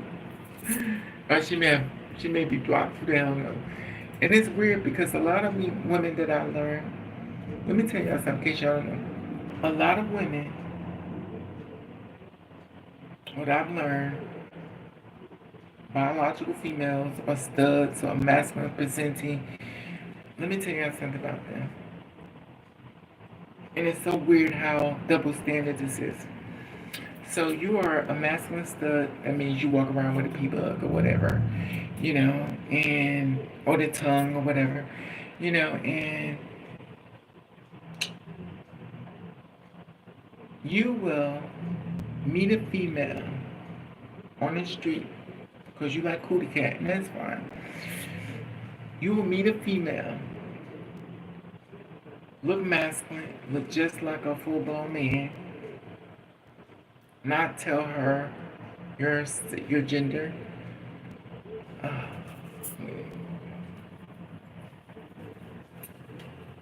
Miss Raven have ever thought of going, but I can't because you know Miss Jones. Everything's I tried to do that. They didn't want me there, and now that everything's changed so much in New York, I don't even know. I wish I could though. To be honest with you, I had a lot of followers and stuff, but I have stories for days. That's when I met Ashford and Simpson. I met Ashford and Simpson. Solid. And so I met them in the bar. Anyway, let me stay focused because, you know, so what was I saying? What was I saying? I forgot. See, I forget quick. You gotta. What was I saying? Oh, so the women, which is male presenting, biological female, but male presenting, no disrespect, would hit up a female And the thing about it, maybe it's the devil saying they'll tell the girls, make sure you tell them, make sure you tell the girl, the men, that you are, you are a two-spirit woman. Tell the men, tell them the truth. And I'm going to tell you something. What the men, the trans men, they go as far as fucking you in the bed and won't tell you shit. Now, for me, I feel as though once you get a woman in the bed and you eat her cootie cat, and then you decide to take your meat and put it in her body, you should let her know what's going on.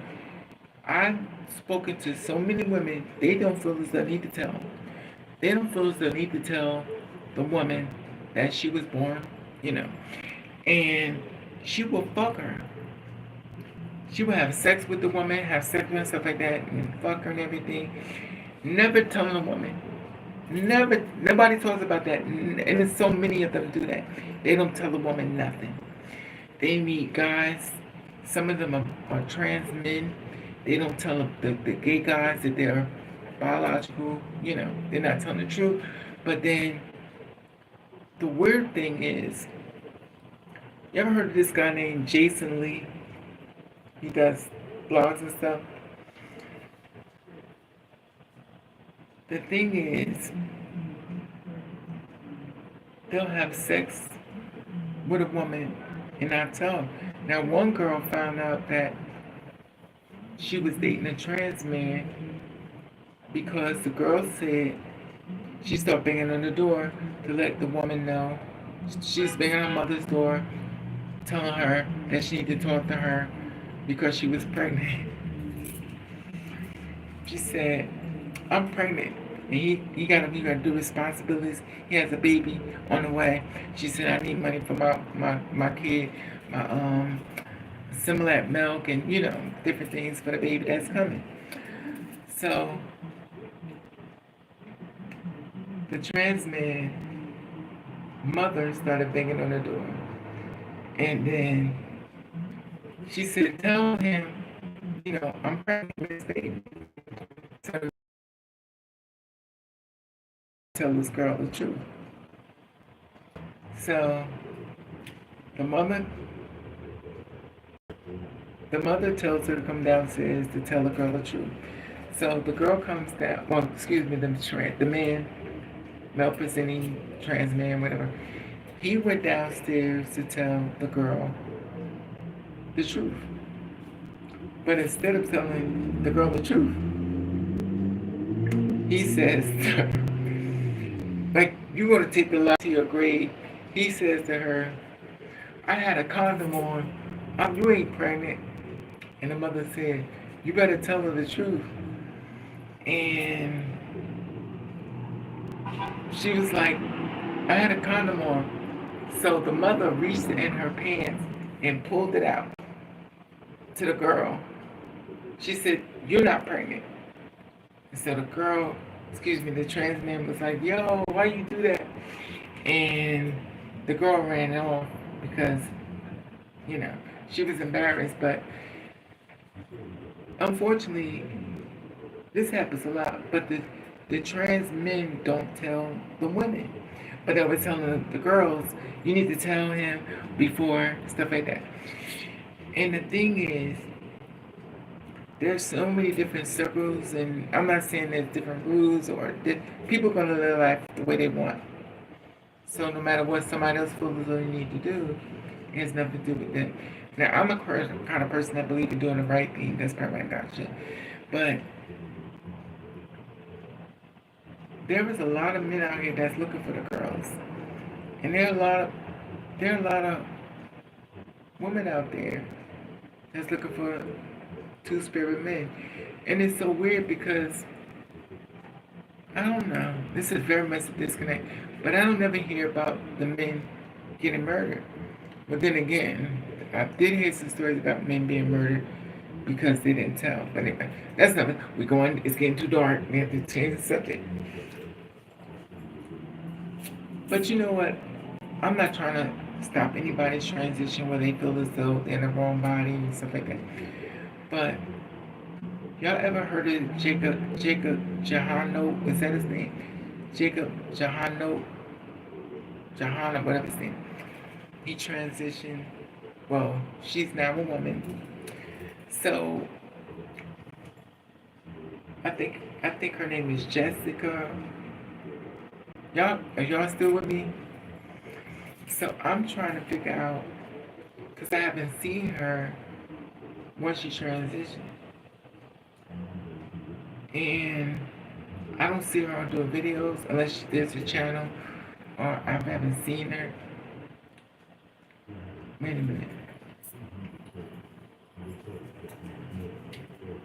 So you heard of her? Yeah, Evelina. You heard of her? I haven't seen her anymore.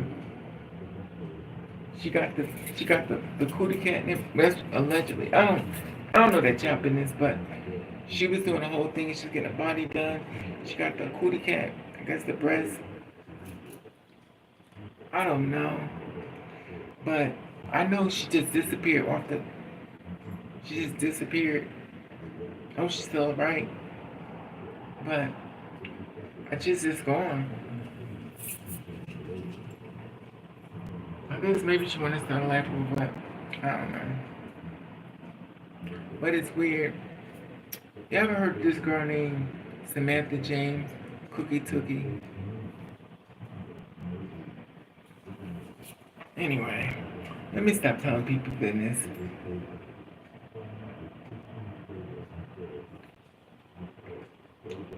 Anyway, let me get over here. I'm talking too much. I'm talking so much, I'm getting on my nerves.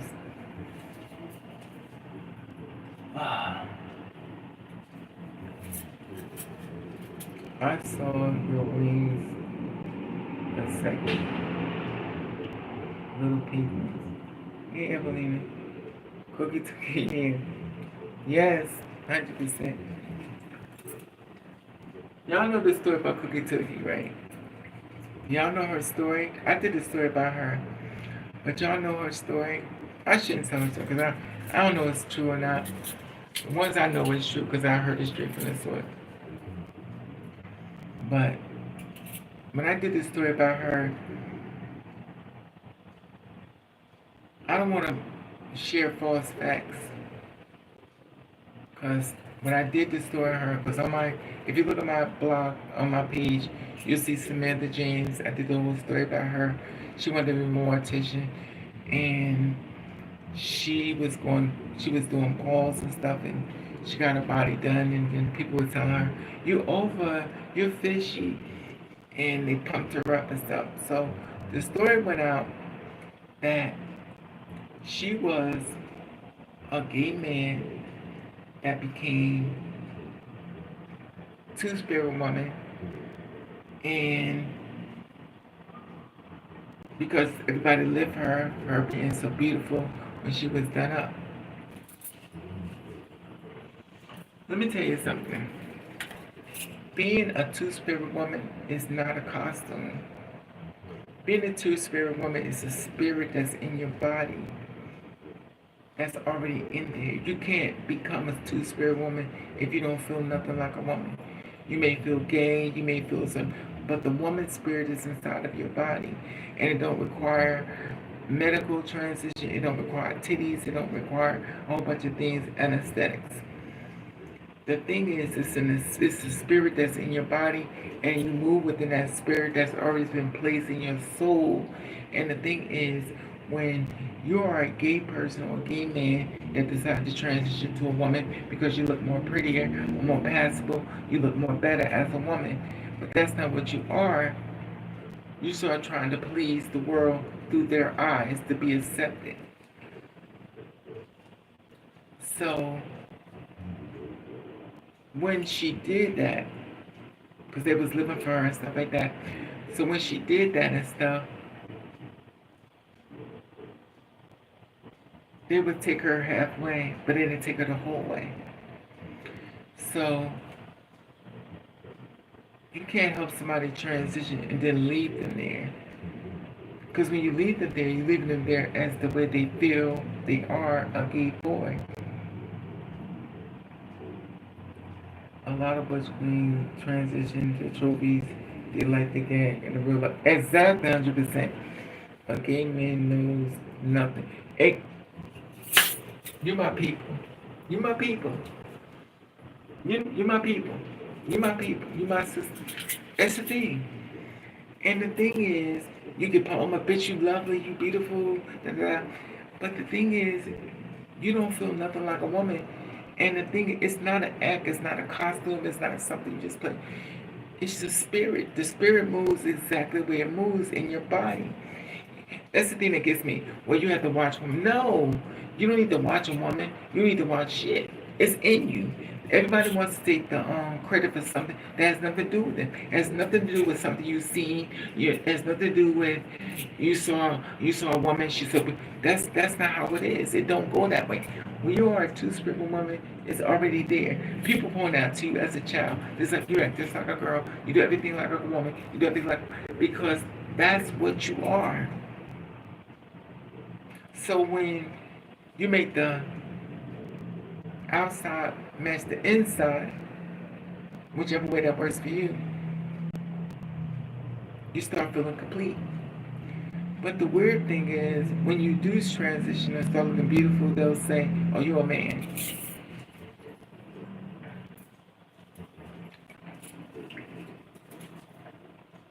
If I were you, I would be flying with those wings. You flying? Why you say that, Evelyn? But the thing that gets me is, that's what gets me. Like,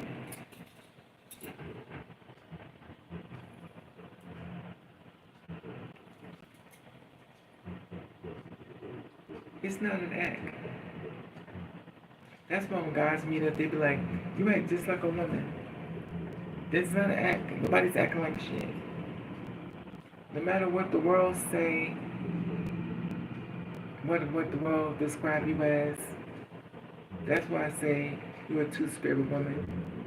Because it's a spirit. I don't let the government name me. I don't let the government decide this is what you should be. That's the government move. I don't do that. I name myself and I present myself as who I am. But the sad part about it, sometimes people need a title. And that's not how it goes. But they always say, if you don't stand up for something, you'll fall for everything. And the weird thing about it, people really be believing this shit. There are some people saying, well, you have to look up, you have to find a woman to present, to feel like a woman. No, bitch, don't give yourself such credit. It has nothing to do with it. My journey, my life has nothing to do with it. I am designed by God. I'm only following through what's already been placed on me or in me and tools I use and everything I'm learning and people I reach out to, if they're willing to learn. You learn. We're learning together. We're not perfect people, but for some reason people want to take credit for something that has nothing to do with it. Let me see. I said that because I see your wings. You're a gossip. Thank you, Evelina. I wish I would. Pretty people and available isn't flex. Men will have a nasty gay sex with you. A few dollars and you leave while you go back home to them. That's true. It's the truth. Both thought they gonna, it's a game. Exactly as Sean. And love to put themselves in the picture, but when you start asking for cash app, all of a sudden my English is not so good, so now you understand English. A bitch, you understand? Let me get some tissue.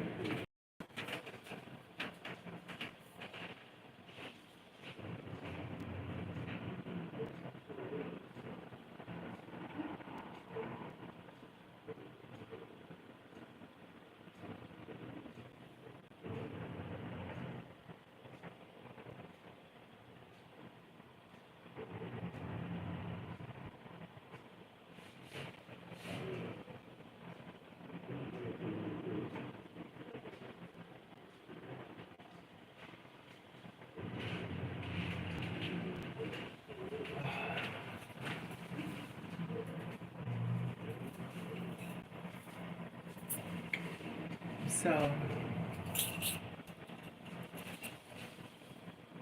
this is weird. Life has a lot of weird factors about it. But you know what? Since the world has changed so much, there are guys out here that want to be with you just for sex. But then again, that goes with a lot of people.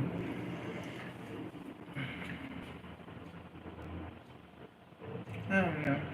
I think I would have been married by now, but I fucked up. I fuck up a lot. Like, bitch, you fuck up a lot. I do. I fuck up a lot. But I'm gullible, dumb as hell, last to know. I don't be doing a lot of stuff. I'm always willing to learn because I don't know everything. And one thing I don't like is a man to tell me, I want to pick your brain. You ain't picking shit. Okay. I always wonder what's so hard about being gay. Thank you. When I tell you they go crazy, I'm not gay. Bitch, what's wrong with it? Anyway. Instead of playing games with people in line about, you know what it is, 100%. Sometimes the truth is hard to accept. The lie feels better because it's so hard to accept.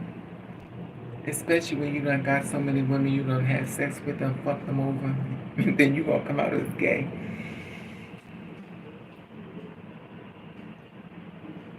That's the shit. Thank you, 100%. That's exactly, hit my cash app. Trans girl should travel, but the country is the.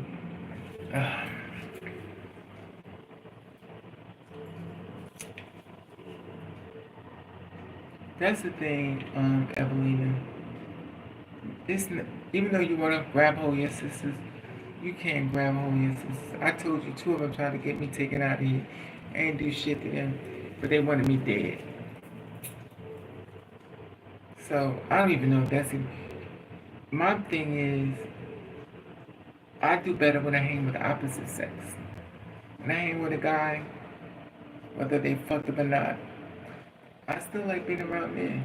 I like smelling. Oh, mothers live. They pissy underwear. It's musty as fuck. But it's a man. Let me stop. They don't hold with me. But as I've gotten older, let me tell you something. I met this guy off this app called Tammy. I met this guy's light skin, dressed in the. Let me not open the script. So I met him in person. So I came upstairs. Of course, this was a long time ago. This when I wasn't but I realized that Tammy is nothing but a hookup site to me.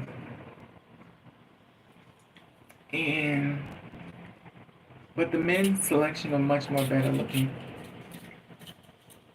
Some of them, not all of them. And I met him in person. I took it a little bit like a dumbass. Sometimes I do some dumb shit I just can't believe in myself. So I thought this is Tammy's a date night where you can meet somebody and stuff like that. Just like you begin. This girl was on there and she met a guy she wanted to, she knows not to share because people don't be happy for it. And so he came to my house. He said he's 6'4". So he came to my house and he was tall and fine as hell. Not in my mind,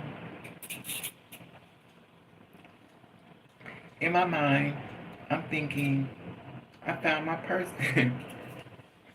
And in his mind, he's thinking, this bitch is dumb as hell. If this bitch think I'm staying here, in my mind, I'm celebrating him. In his mind, he's thinking I'm getting the fuck out of here. And it's so weird because I'm so happy I'm celebrating him. It was a trick. And I should have known better. I was going in fucking 18, 14, so I should know better. And I got played. But I ain't fuck him. But I knew listen, I could smell, let me stop. When he came to my door and we got my bed, I said, I smell a bottle. I said, there's a bottle in my house. There's a bottle in my house. I said, oh Lord, how can you come over my house and let a man bend you over?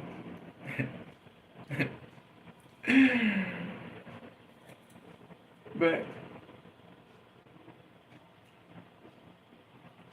I said, because you knew that. I said, are you a bottom? He said, no. I was like, bitch.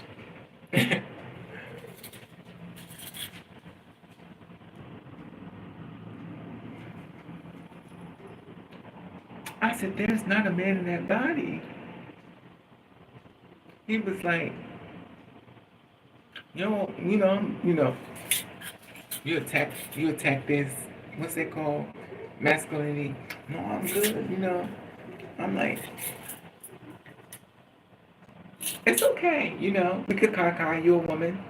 I'm a woman. He was like, no, I'm good. And it's funny because I be talking shit and I shit because he's big as hell. Beat me the fuck up and throw me in the goddamn car. But the thing is, the man was fine as hell. Oof. And I ain't seen him again. I told you, he said, I called him on the phone. I was like, am I gonna see that? Yeah, click. That's why, if you're a person like me that believe in love and you know damn well you cannot compete with a man. If you love people, if you love men and you love them and you feel as though you compete with them, you can't compete with a man that has a cold heart. You can't compete. Because he's gonna mollywop you. He's gonna beat the shit out of you. And in his mind, it's fun. But in your mind, you broken. You like I thought you said you wanted to start something serious. I thought you loved me. It's like, bitch. I tell everybody that. You just believe me. They don't. And the thing is, it makes you into a cold person, and then you get blamed for being cold. I met this guy. He says to me, Miss Daisy, Miss 100%, Evelina, Miss Moore. So the men want you to come see them. Once upon a time, the men used to want to come see you, how you doing, stuff, take you out. So the men want to come to your house. No, they want you to go to their house. So I'm like, so I met this guy. Well, I talked to him. Oh my God, he sent me his pictures. He was one of the Lee brothers. This man was so conceited. He was one of the Lee brothers.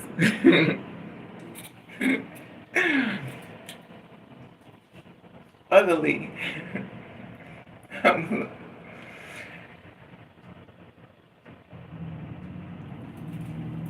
But this man thought he was fine as hell. I was like, okay. You one of the Lee brothers, other Lee. So, that's fine.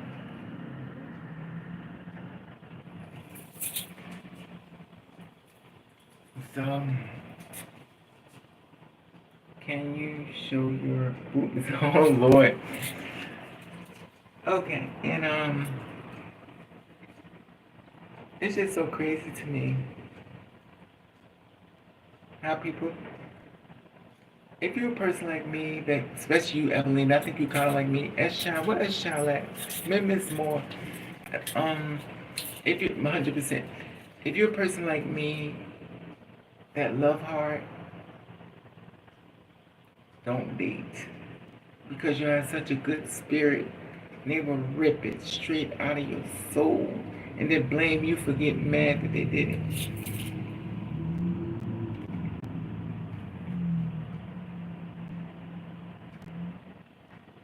You know, I'm starting to get into this. I'm starting to get into wearing my hair loose. Let me see this. Okay, the new Raven. The new Raven is wearing her hair loose, but don't quote me, because you know I'm fickle as fuck. Ever since I found about this, oh, look at me about to brag and this bitch done. Ever since I found about this spray, let me see.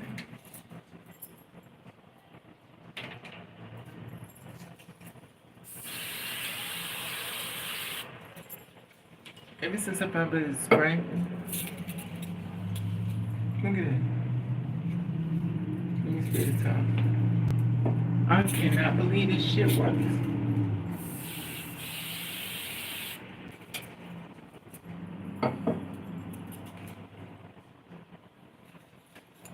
Look at this, Evelina. Oh my god, look at this. Oh my god.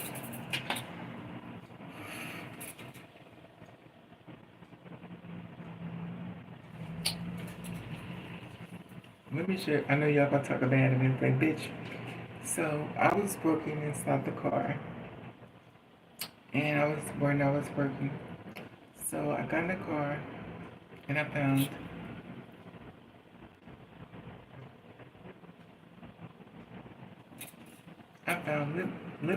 lip gloss. Now most people be like, bitch, why don't you just throw it away? Why would you rub your mouth with it? You just got to be the cheapest black bitch ever known. Okay. So I don't think she wiped it her ass. Then again, maybe it could bring me some luck. But anyway, I like it though. It came from the dollar store, but I didn't buy this, so I found it in the car. But I like this.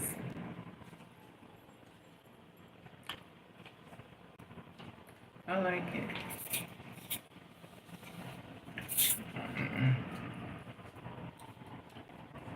But you know what I like more? I need some vodka. No, I have the green, so I have to do Johnny Walker Red. No, Jack Daniels. But you know, I don't want to start drinking now.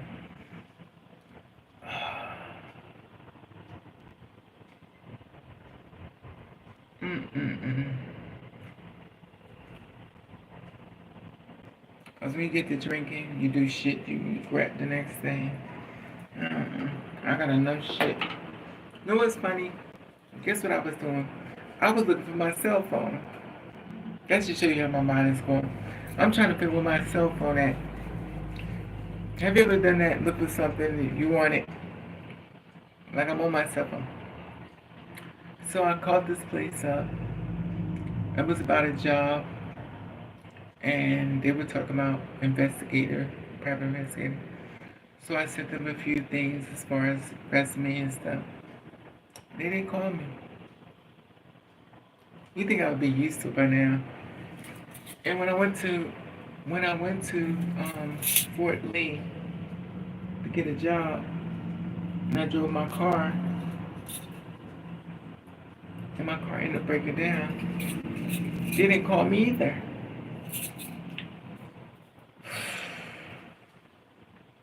I know God got a bigger plan. Okay.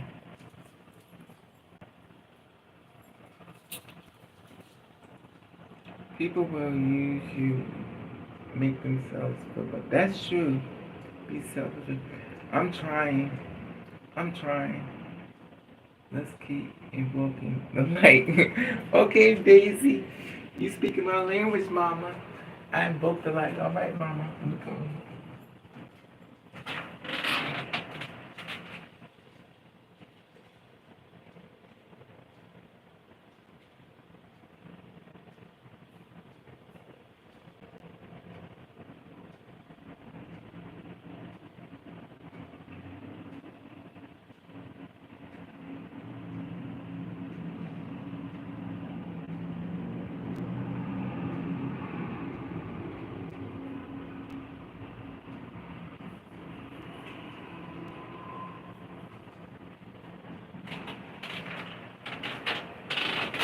It's so funny because I should be depressed. I,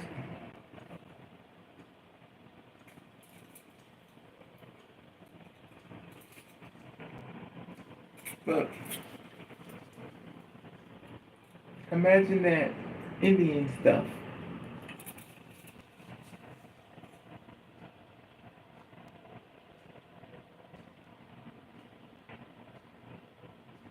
You know what I be trying to figure out? What made me? Oh, I know why. Back in the day when I was young, there. Let me tell you something else that's happening to me now. I don't know what's going on with me. I don't get it, but I be seeing people come to my house, and I see people in my room.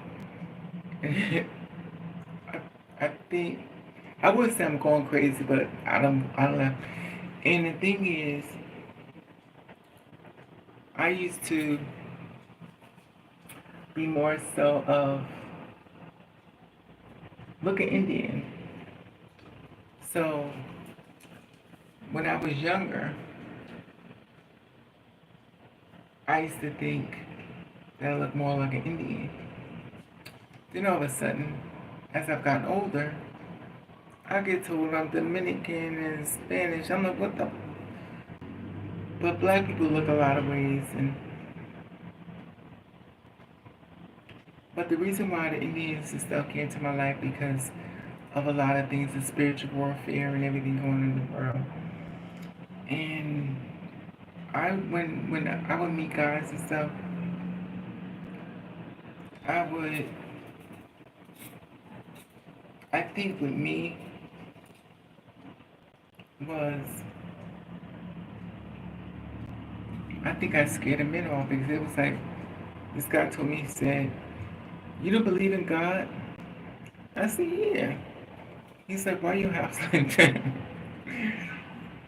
He said, "Why your house like that?" But the message I got from him, which I had to learn through God, I learned, sometimes Raven don't always get it right. Sometimes it takes me a longer time to catch on. When I catch on, I catch on. But the thing is, I have a protection around me. So when somebody's like really against me, they're gonna say things to let me know this is not my friend.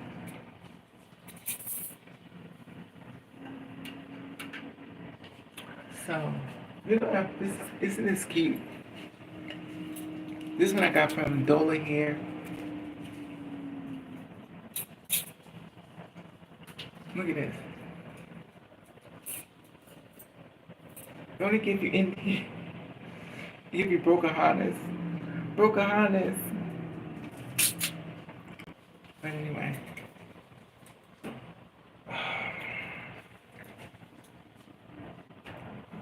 So let's do a tour through my house. Let's do a tour through my house so y'all can see how junk it is. Okay? Let me just take this one.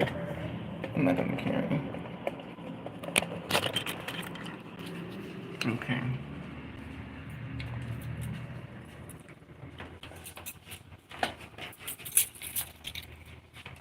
Now, this is what I bought. Look at this.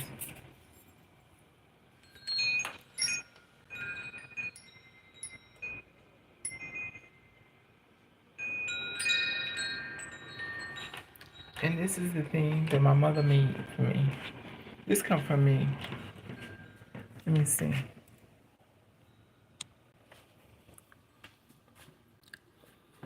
It's so weird though. Let me see, Evelyn, are you here? Can you see these spirits? This is the thing. Let me show you this. So this thing right here is when I see people laying on this. I see people laying on this couch. Let me see if I can clean. Let me see.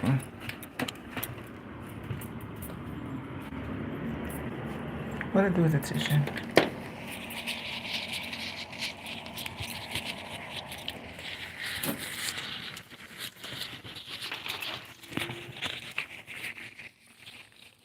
That's why you gotta be careful. See, don't you think this is so weird? But a lot of times when people come to my house, they be like, "Oh, you do, you do voodoo." I'm like, no. But don't you think it's weird how all of a sudden this stuff comes to my mind that I started doing this stuff? Like I never thought about this stuff. And I'd be like, I think this is my mother's TV. I figured I'd keep it. But it's so weird because when I die, they come in this this house, they can be like, this is my mother's.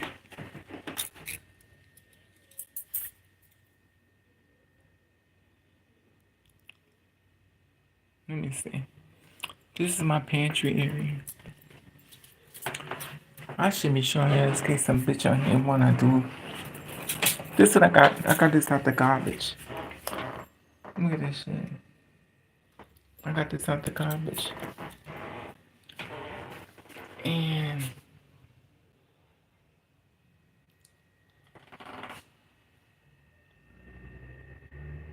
you know what's funny? I never come in here.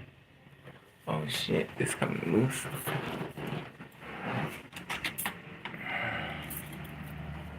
Wouldn't it be funny if a bug came out? But this is when my house caught on fire. And my house caught on fire. Look at this. I need to get some glue. I never come in here. Look at that. Shut up. You ever see the thing with them toys and stuff? I made this for my job. But this thing never works.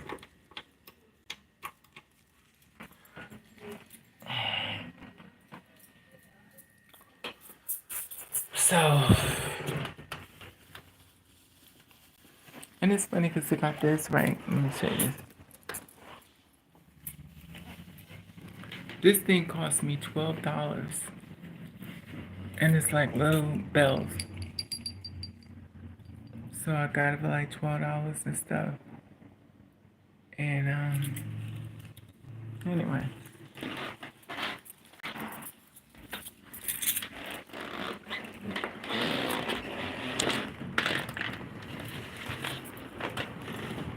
But that's the thing. That's what people didn't want to be around me.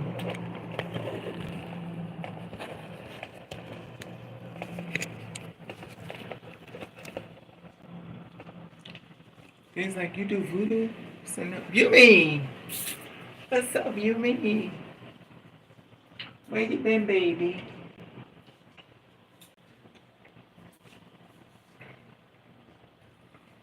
Let me see. My glasses on because I can't read this shit. What's up, Yumi? I am even. What?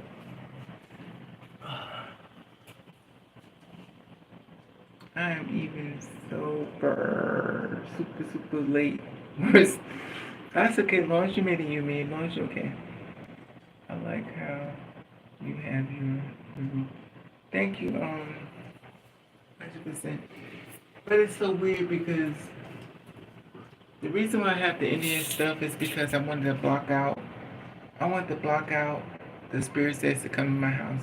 Spirits come in my room. And the thing is, like it's gotten so worse that you know what it's like you know what it's like waking up and somebody walks in your room and you can't see them.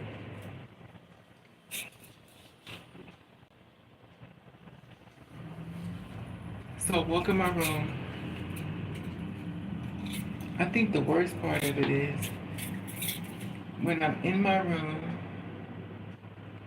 and I'm sleeping and I can feel the person walk up to my bed and they go,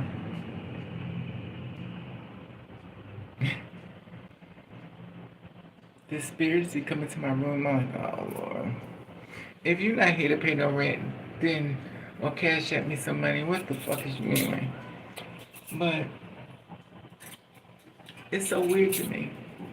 But now I think back in the day when I was little, when the spirits used to come, I couldn't really feel them. But now, when I tell you there is a tear in the ozone layer and the spirits are coming out.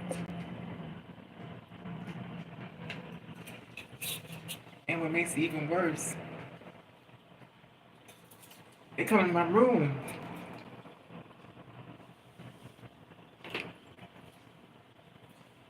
So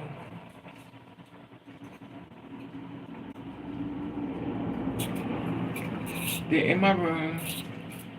I wake up to them standing around my bed. I don't know. Anyway, how long I've been on here running my damn mouth? Let me see. Ooh, this is the longest video y'all ever got from me. This is the longest one, 2 hours and 31 minutes.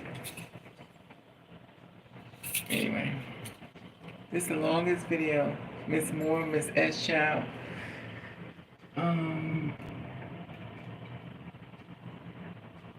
This is the longest video I've done. In a long time, I've done long. But anyway, baby sisters and brother, blue, well, and let me see, I picked the thing. Let me see my fans are. Who's my fan? My number one fan is Daisy. My second number fan is Evelina. Okay, wait a minute. Let me see, my third fan is Yumi. My fourth, Clayton. I didn't know Clayton was on here. Jose. Como estas, bonito? 6 is Jose. 7 is Miss Ann Moore. What's up, mama? Number 8 is David Johnson. That's amazing. Anyway.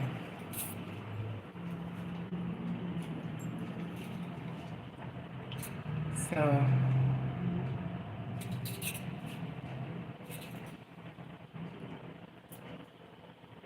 I never could have bought these from the dollar store. Anyway, I'm about to go, y'all.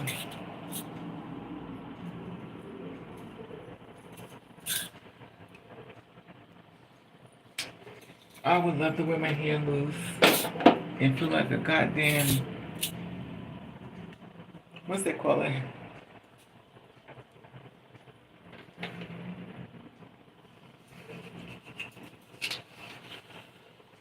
Oh, she needs some oil in the back. Have you ever been so disappointed in men that you didn't want to meet one? Like, I don't even want to meet a man. But then again, if he came over with some goddamn Wendy's, a Wendy with a biggie bag, oh mother's live. You come to my house with a biggie bag and some nuggets and a cheeseburger or a sundae. Oh my God, I probably want a man.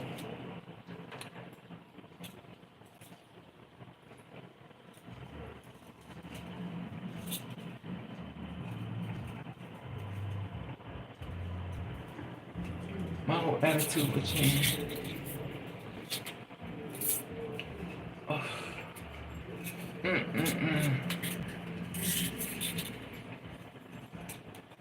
me take this one with me.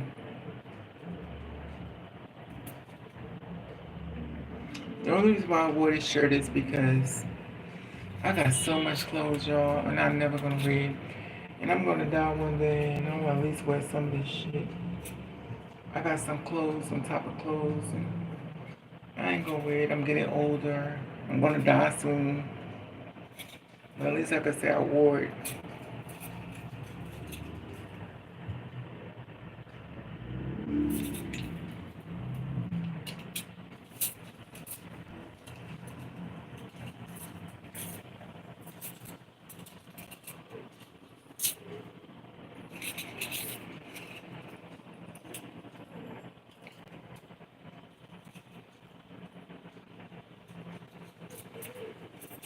Hmm.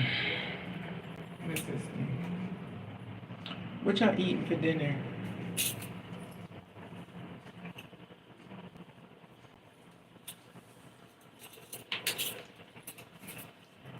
You want to do a prayer, Evelina?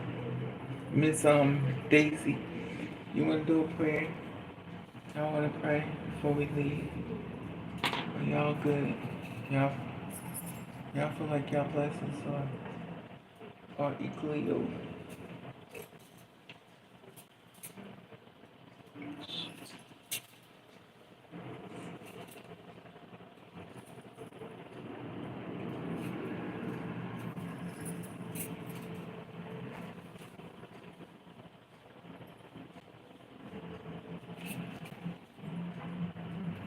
Oh shit. I was just about to say that.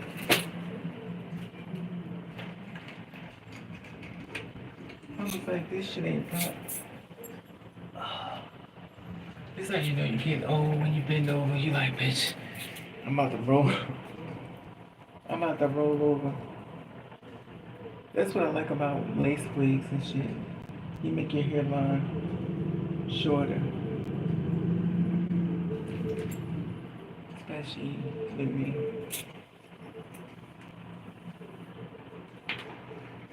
Remember that I found that stuff with that tobacco?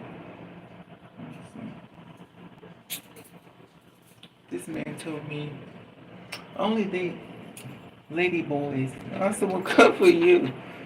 Who gives a fuck? You give a fuck? You black ugly motherfucker. He just came out of prison. Let me stop. I hate when. Yeah, let me shut up. Let me shut up. Because I'm speaking no light to that man.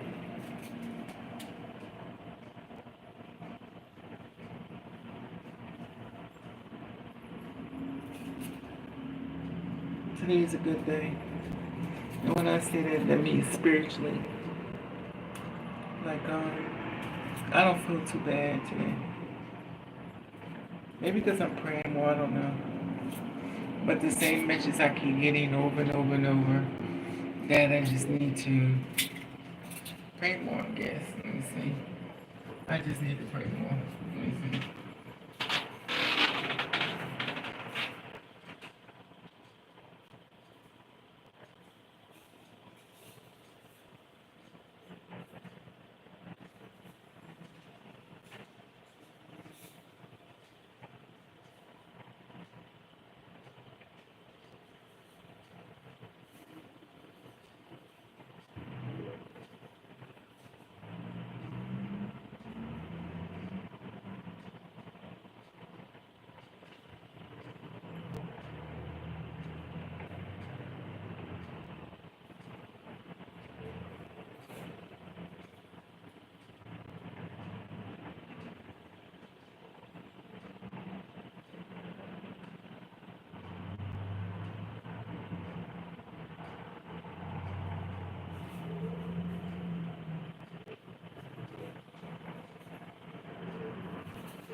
Oh, it feels so good to take these girls out their damn thing.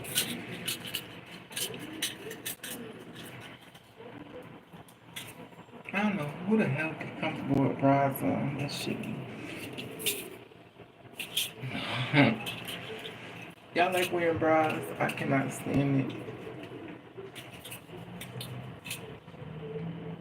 it. You know I'm about to go to sleep.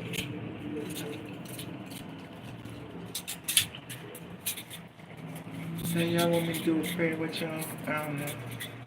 You want me to pray with you, Evelina, Daisy? Y'all want to pray so we could try to get some more blessings to come our way? I was blessed today. Somebody want to help me. And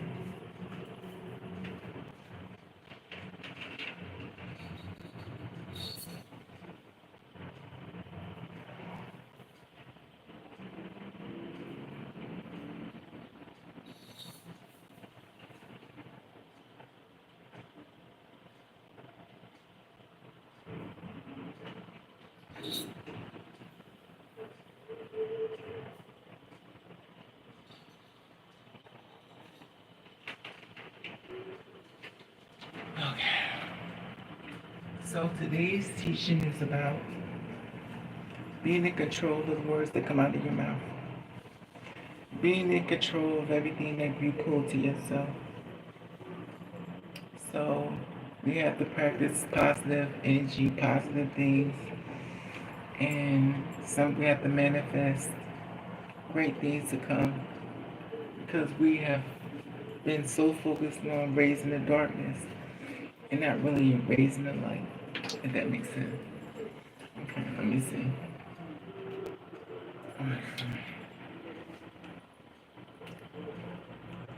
You ain't going no more.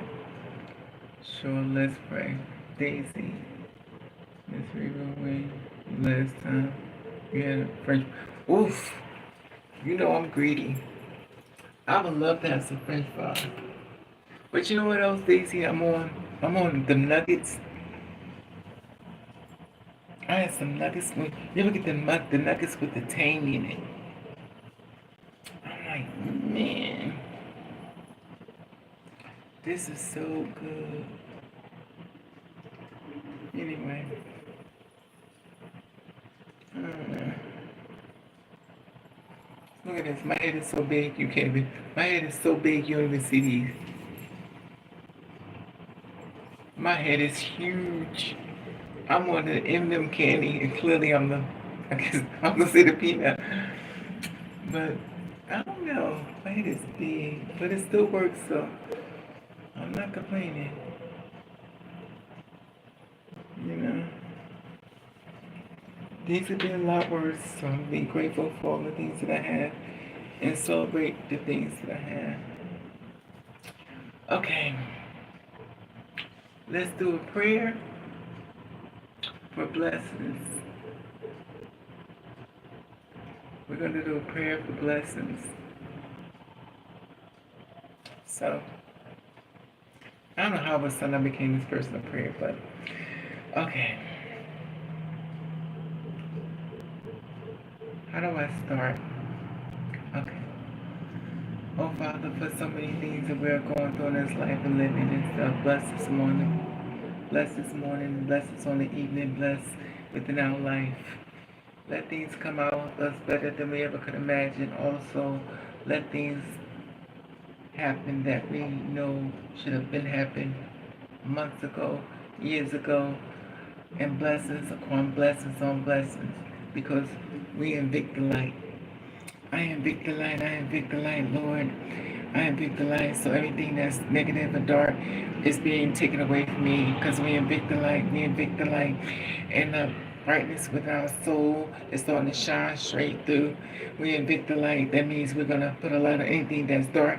It can't reach us, it can't touch us, because we're invicting the light. We're invicting the light. Money is looking for us. Money is trying to find us. Money and blessings is trying to reach out to us. We have people that we've never seen before. We have people that we still in our circle. We have people that have reached within our circle that want to help us, because we invict the light. We invict the light. We pick more flowers in our garden, and we invict the light, because there's such blessings that's being sent to us, and we know it happens because they're saying it's something about you. I have to find a way to help you, and you know that you can see things way before we can see it. And you know the blessings, you know the doors you have to close, because you're putting a light that shine on us, and the light is going to make it positive, and greatness is going to find us, because we attract money. Money finds us. We don't have to look for money looking for us. Blessings is happening to us. All we have to do is exist and call your name out there. We invict the light. We invict the light. We invict the light. All darkness cannot be seen in front of us. We invict the light. Before all the things we used to see negative, we now invict the light. The light is shine on it. So now it can't affect us. It can't be truth in our story. We're also making us a different way of thinking, because we invict the light. We invict the light. The light is shining so brightly, but it's strong. It's making us stronger and not weaker. It's finding us in our weakest moment and start shining on us in the darkest moment. We invict the light. We invict the light. We invict the light, Lord. We invict the light. We invict the light. We invict the light. Amen. Well, I don't know when I become this person of praying, but if it could help you and stuff, a different way of thinking, manifesting greatness to come your way. I want to celebrate you. I'm going to let you know you're loved. I'm going to let you know you're here for a purpose. You may not understand everything you're going through, but remember, you're sitting exactly where you need to be sitting because somebody's going to be looking for you to save them, save their soul, and all your tools in your body that's going to help them. You may not know it. You may not understand your journey, and you may not even like your journey. But trust me, only one person can do what you can do. That's why you are appointed. You are anointed with this power. Don't let nobody never make you think that you're not here for a reason. Don't you never let nobody think that you was not placed here on earth for somebody else in helping. So stay strong, my soldiers, my warriors, and remember one thing. There is no darkness when there is light. The darkness may come, but remember, the light is there in you. The light is in you that's going to make it shine and go away. Because one thing about darkness, it don't exist in light. So remember one thing, because it's going to come. You're going to get tested. Anything I share with you is going to get tested. But remember one thing, you're a victim of light. So when darkness come across you or come around you and bad things start happening, you're like, I ain't victim light. I ain't victim light. I'm pushing all that darkness off. I'm a victim of light. I ain't victim light. I ain't victim light. I ain't victim light. Let people find me. Let money find me. Let jobs find me. Let careers find me that I even think I could even have this career. Let so much money come into my life that I just thought everything that was happening to me bad is gone because I am victim light. There is no darkness in my soul. There is no darkness that's existing. Because now I have the power of knowing my presence. Once upon a time I would say, why is this always happening to me? Because I didn't know the tools I need. When I started saying, why me, I was celebrating the darkness. But I am victim light. So now it can't exist no more because I have the power. And I'm going to change my way of thinking. I'm going to give food to my soul, my spirit, my space, my glow. Everything about me is going to seem different. It's going to make everybody go, it's something about you. Your skin glows. You don't even have no makeup on or nothing. Your skin is glowing. I can feel something about you because there is a spirit and a light that's shining in your soul that's being presented to the world that they can't see, but they can feel it. It's something about you.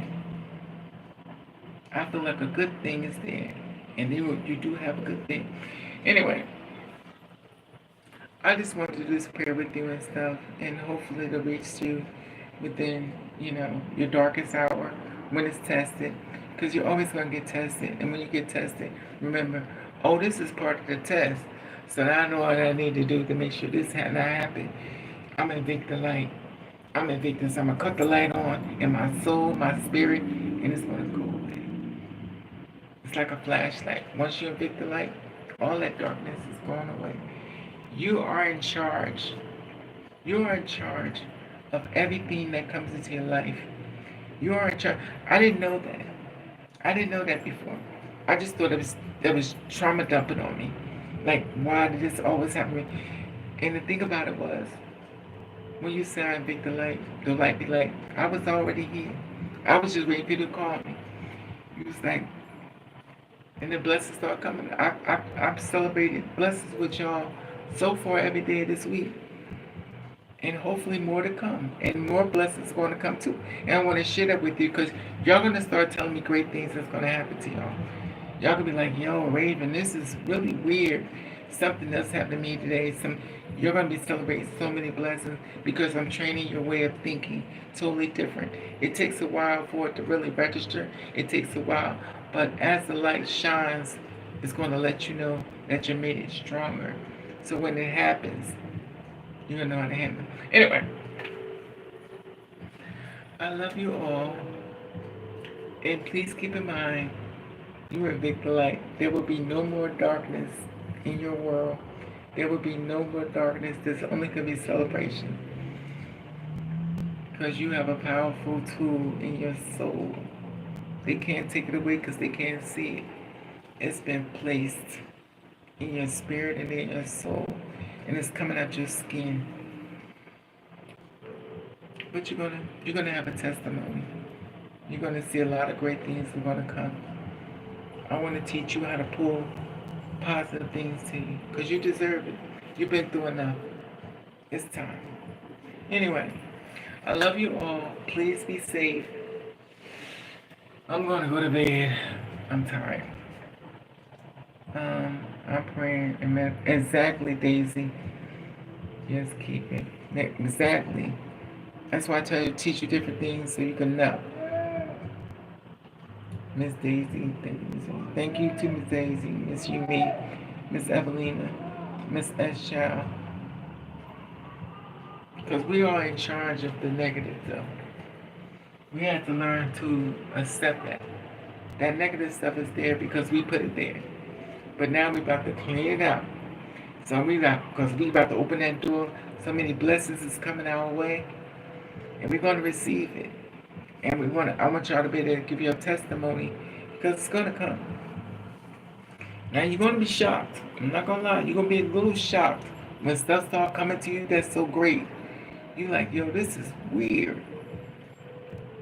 But baby, the smile on your face is going to say a lot. And the glow from your skin is going to say a lot.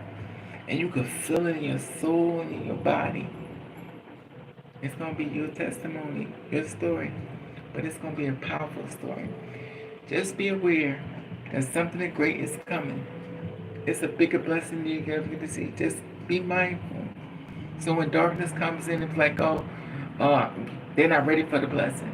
Just say, I'm evicting the light. I evict the light.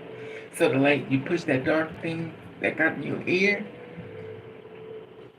you just push it away. Because you have the power of everything that's in front of you.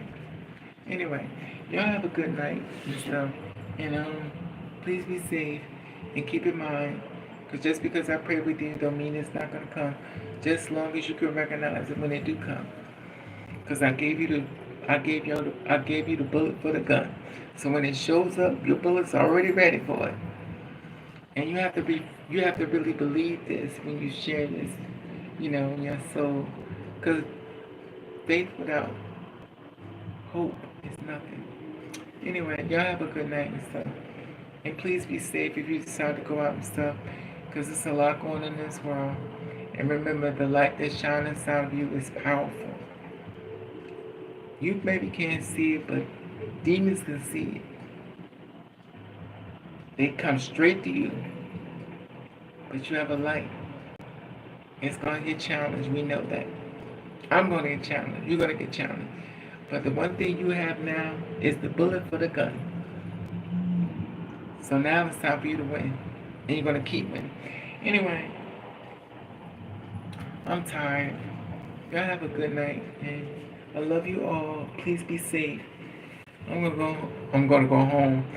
I'm gonna go lay down sometime. I may come on live again. You never know. I circle the block with craziness. Definitely insane in the brain.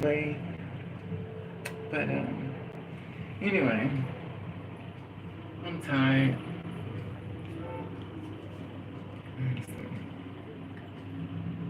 Mother should be. Daisy, you funny. I hope the situation surprises you and you get it. Alright. I received that. Thank you, Yumi. I know you've been worried a lot. I'm trying, Yumi. Hopefully things come your way. Things are gonna change for all of us. I promise you. Just hold on. Because now we got bullets for the gun. So when it comes after us, I just want us all to get the blessing. I don't want it just to make it about me. I want to make it about all of us. And I want you to share your story because it's going to happen. And the funny thing about it, when you start sharing your story, you're uplifted. You're making it come to you, whether you recognize it or not. But it's almost like praying for a miracle. But you got the tools. Anyway, I'm about to go lay down. I'm tired. Y'all have a good night. Get some sleep. Anyway, I love you all. Hold the hell. Oh, my battery's about to die. All right.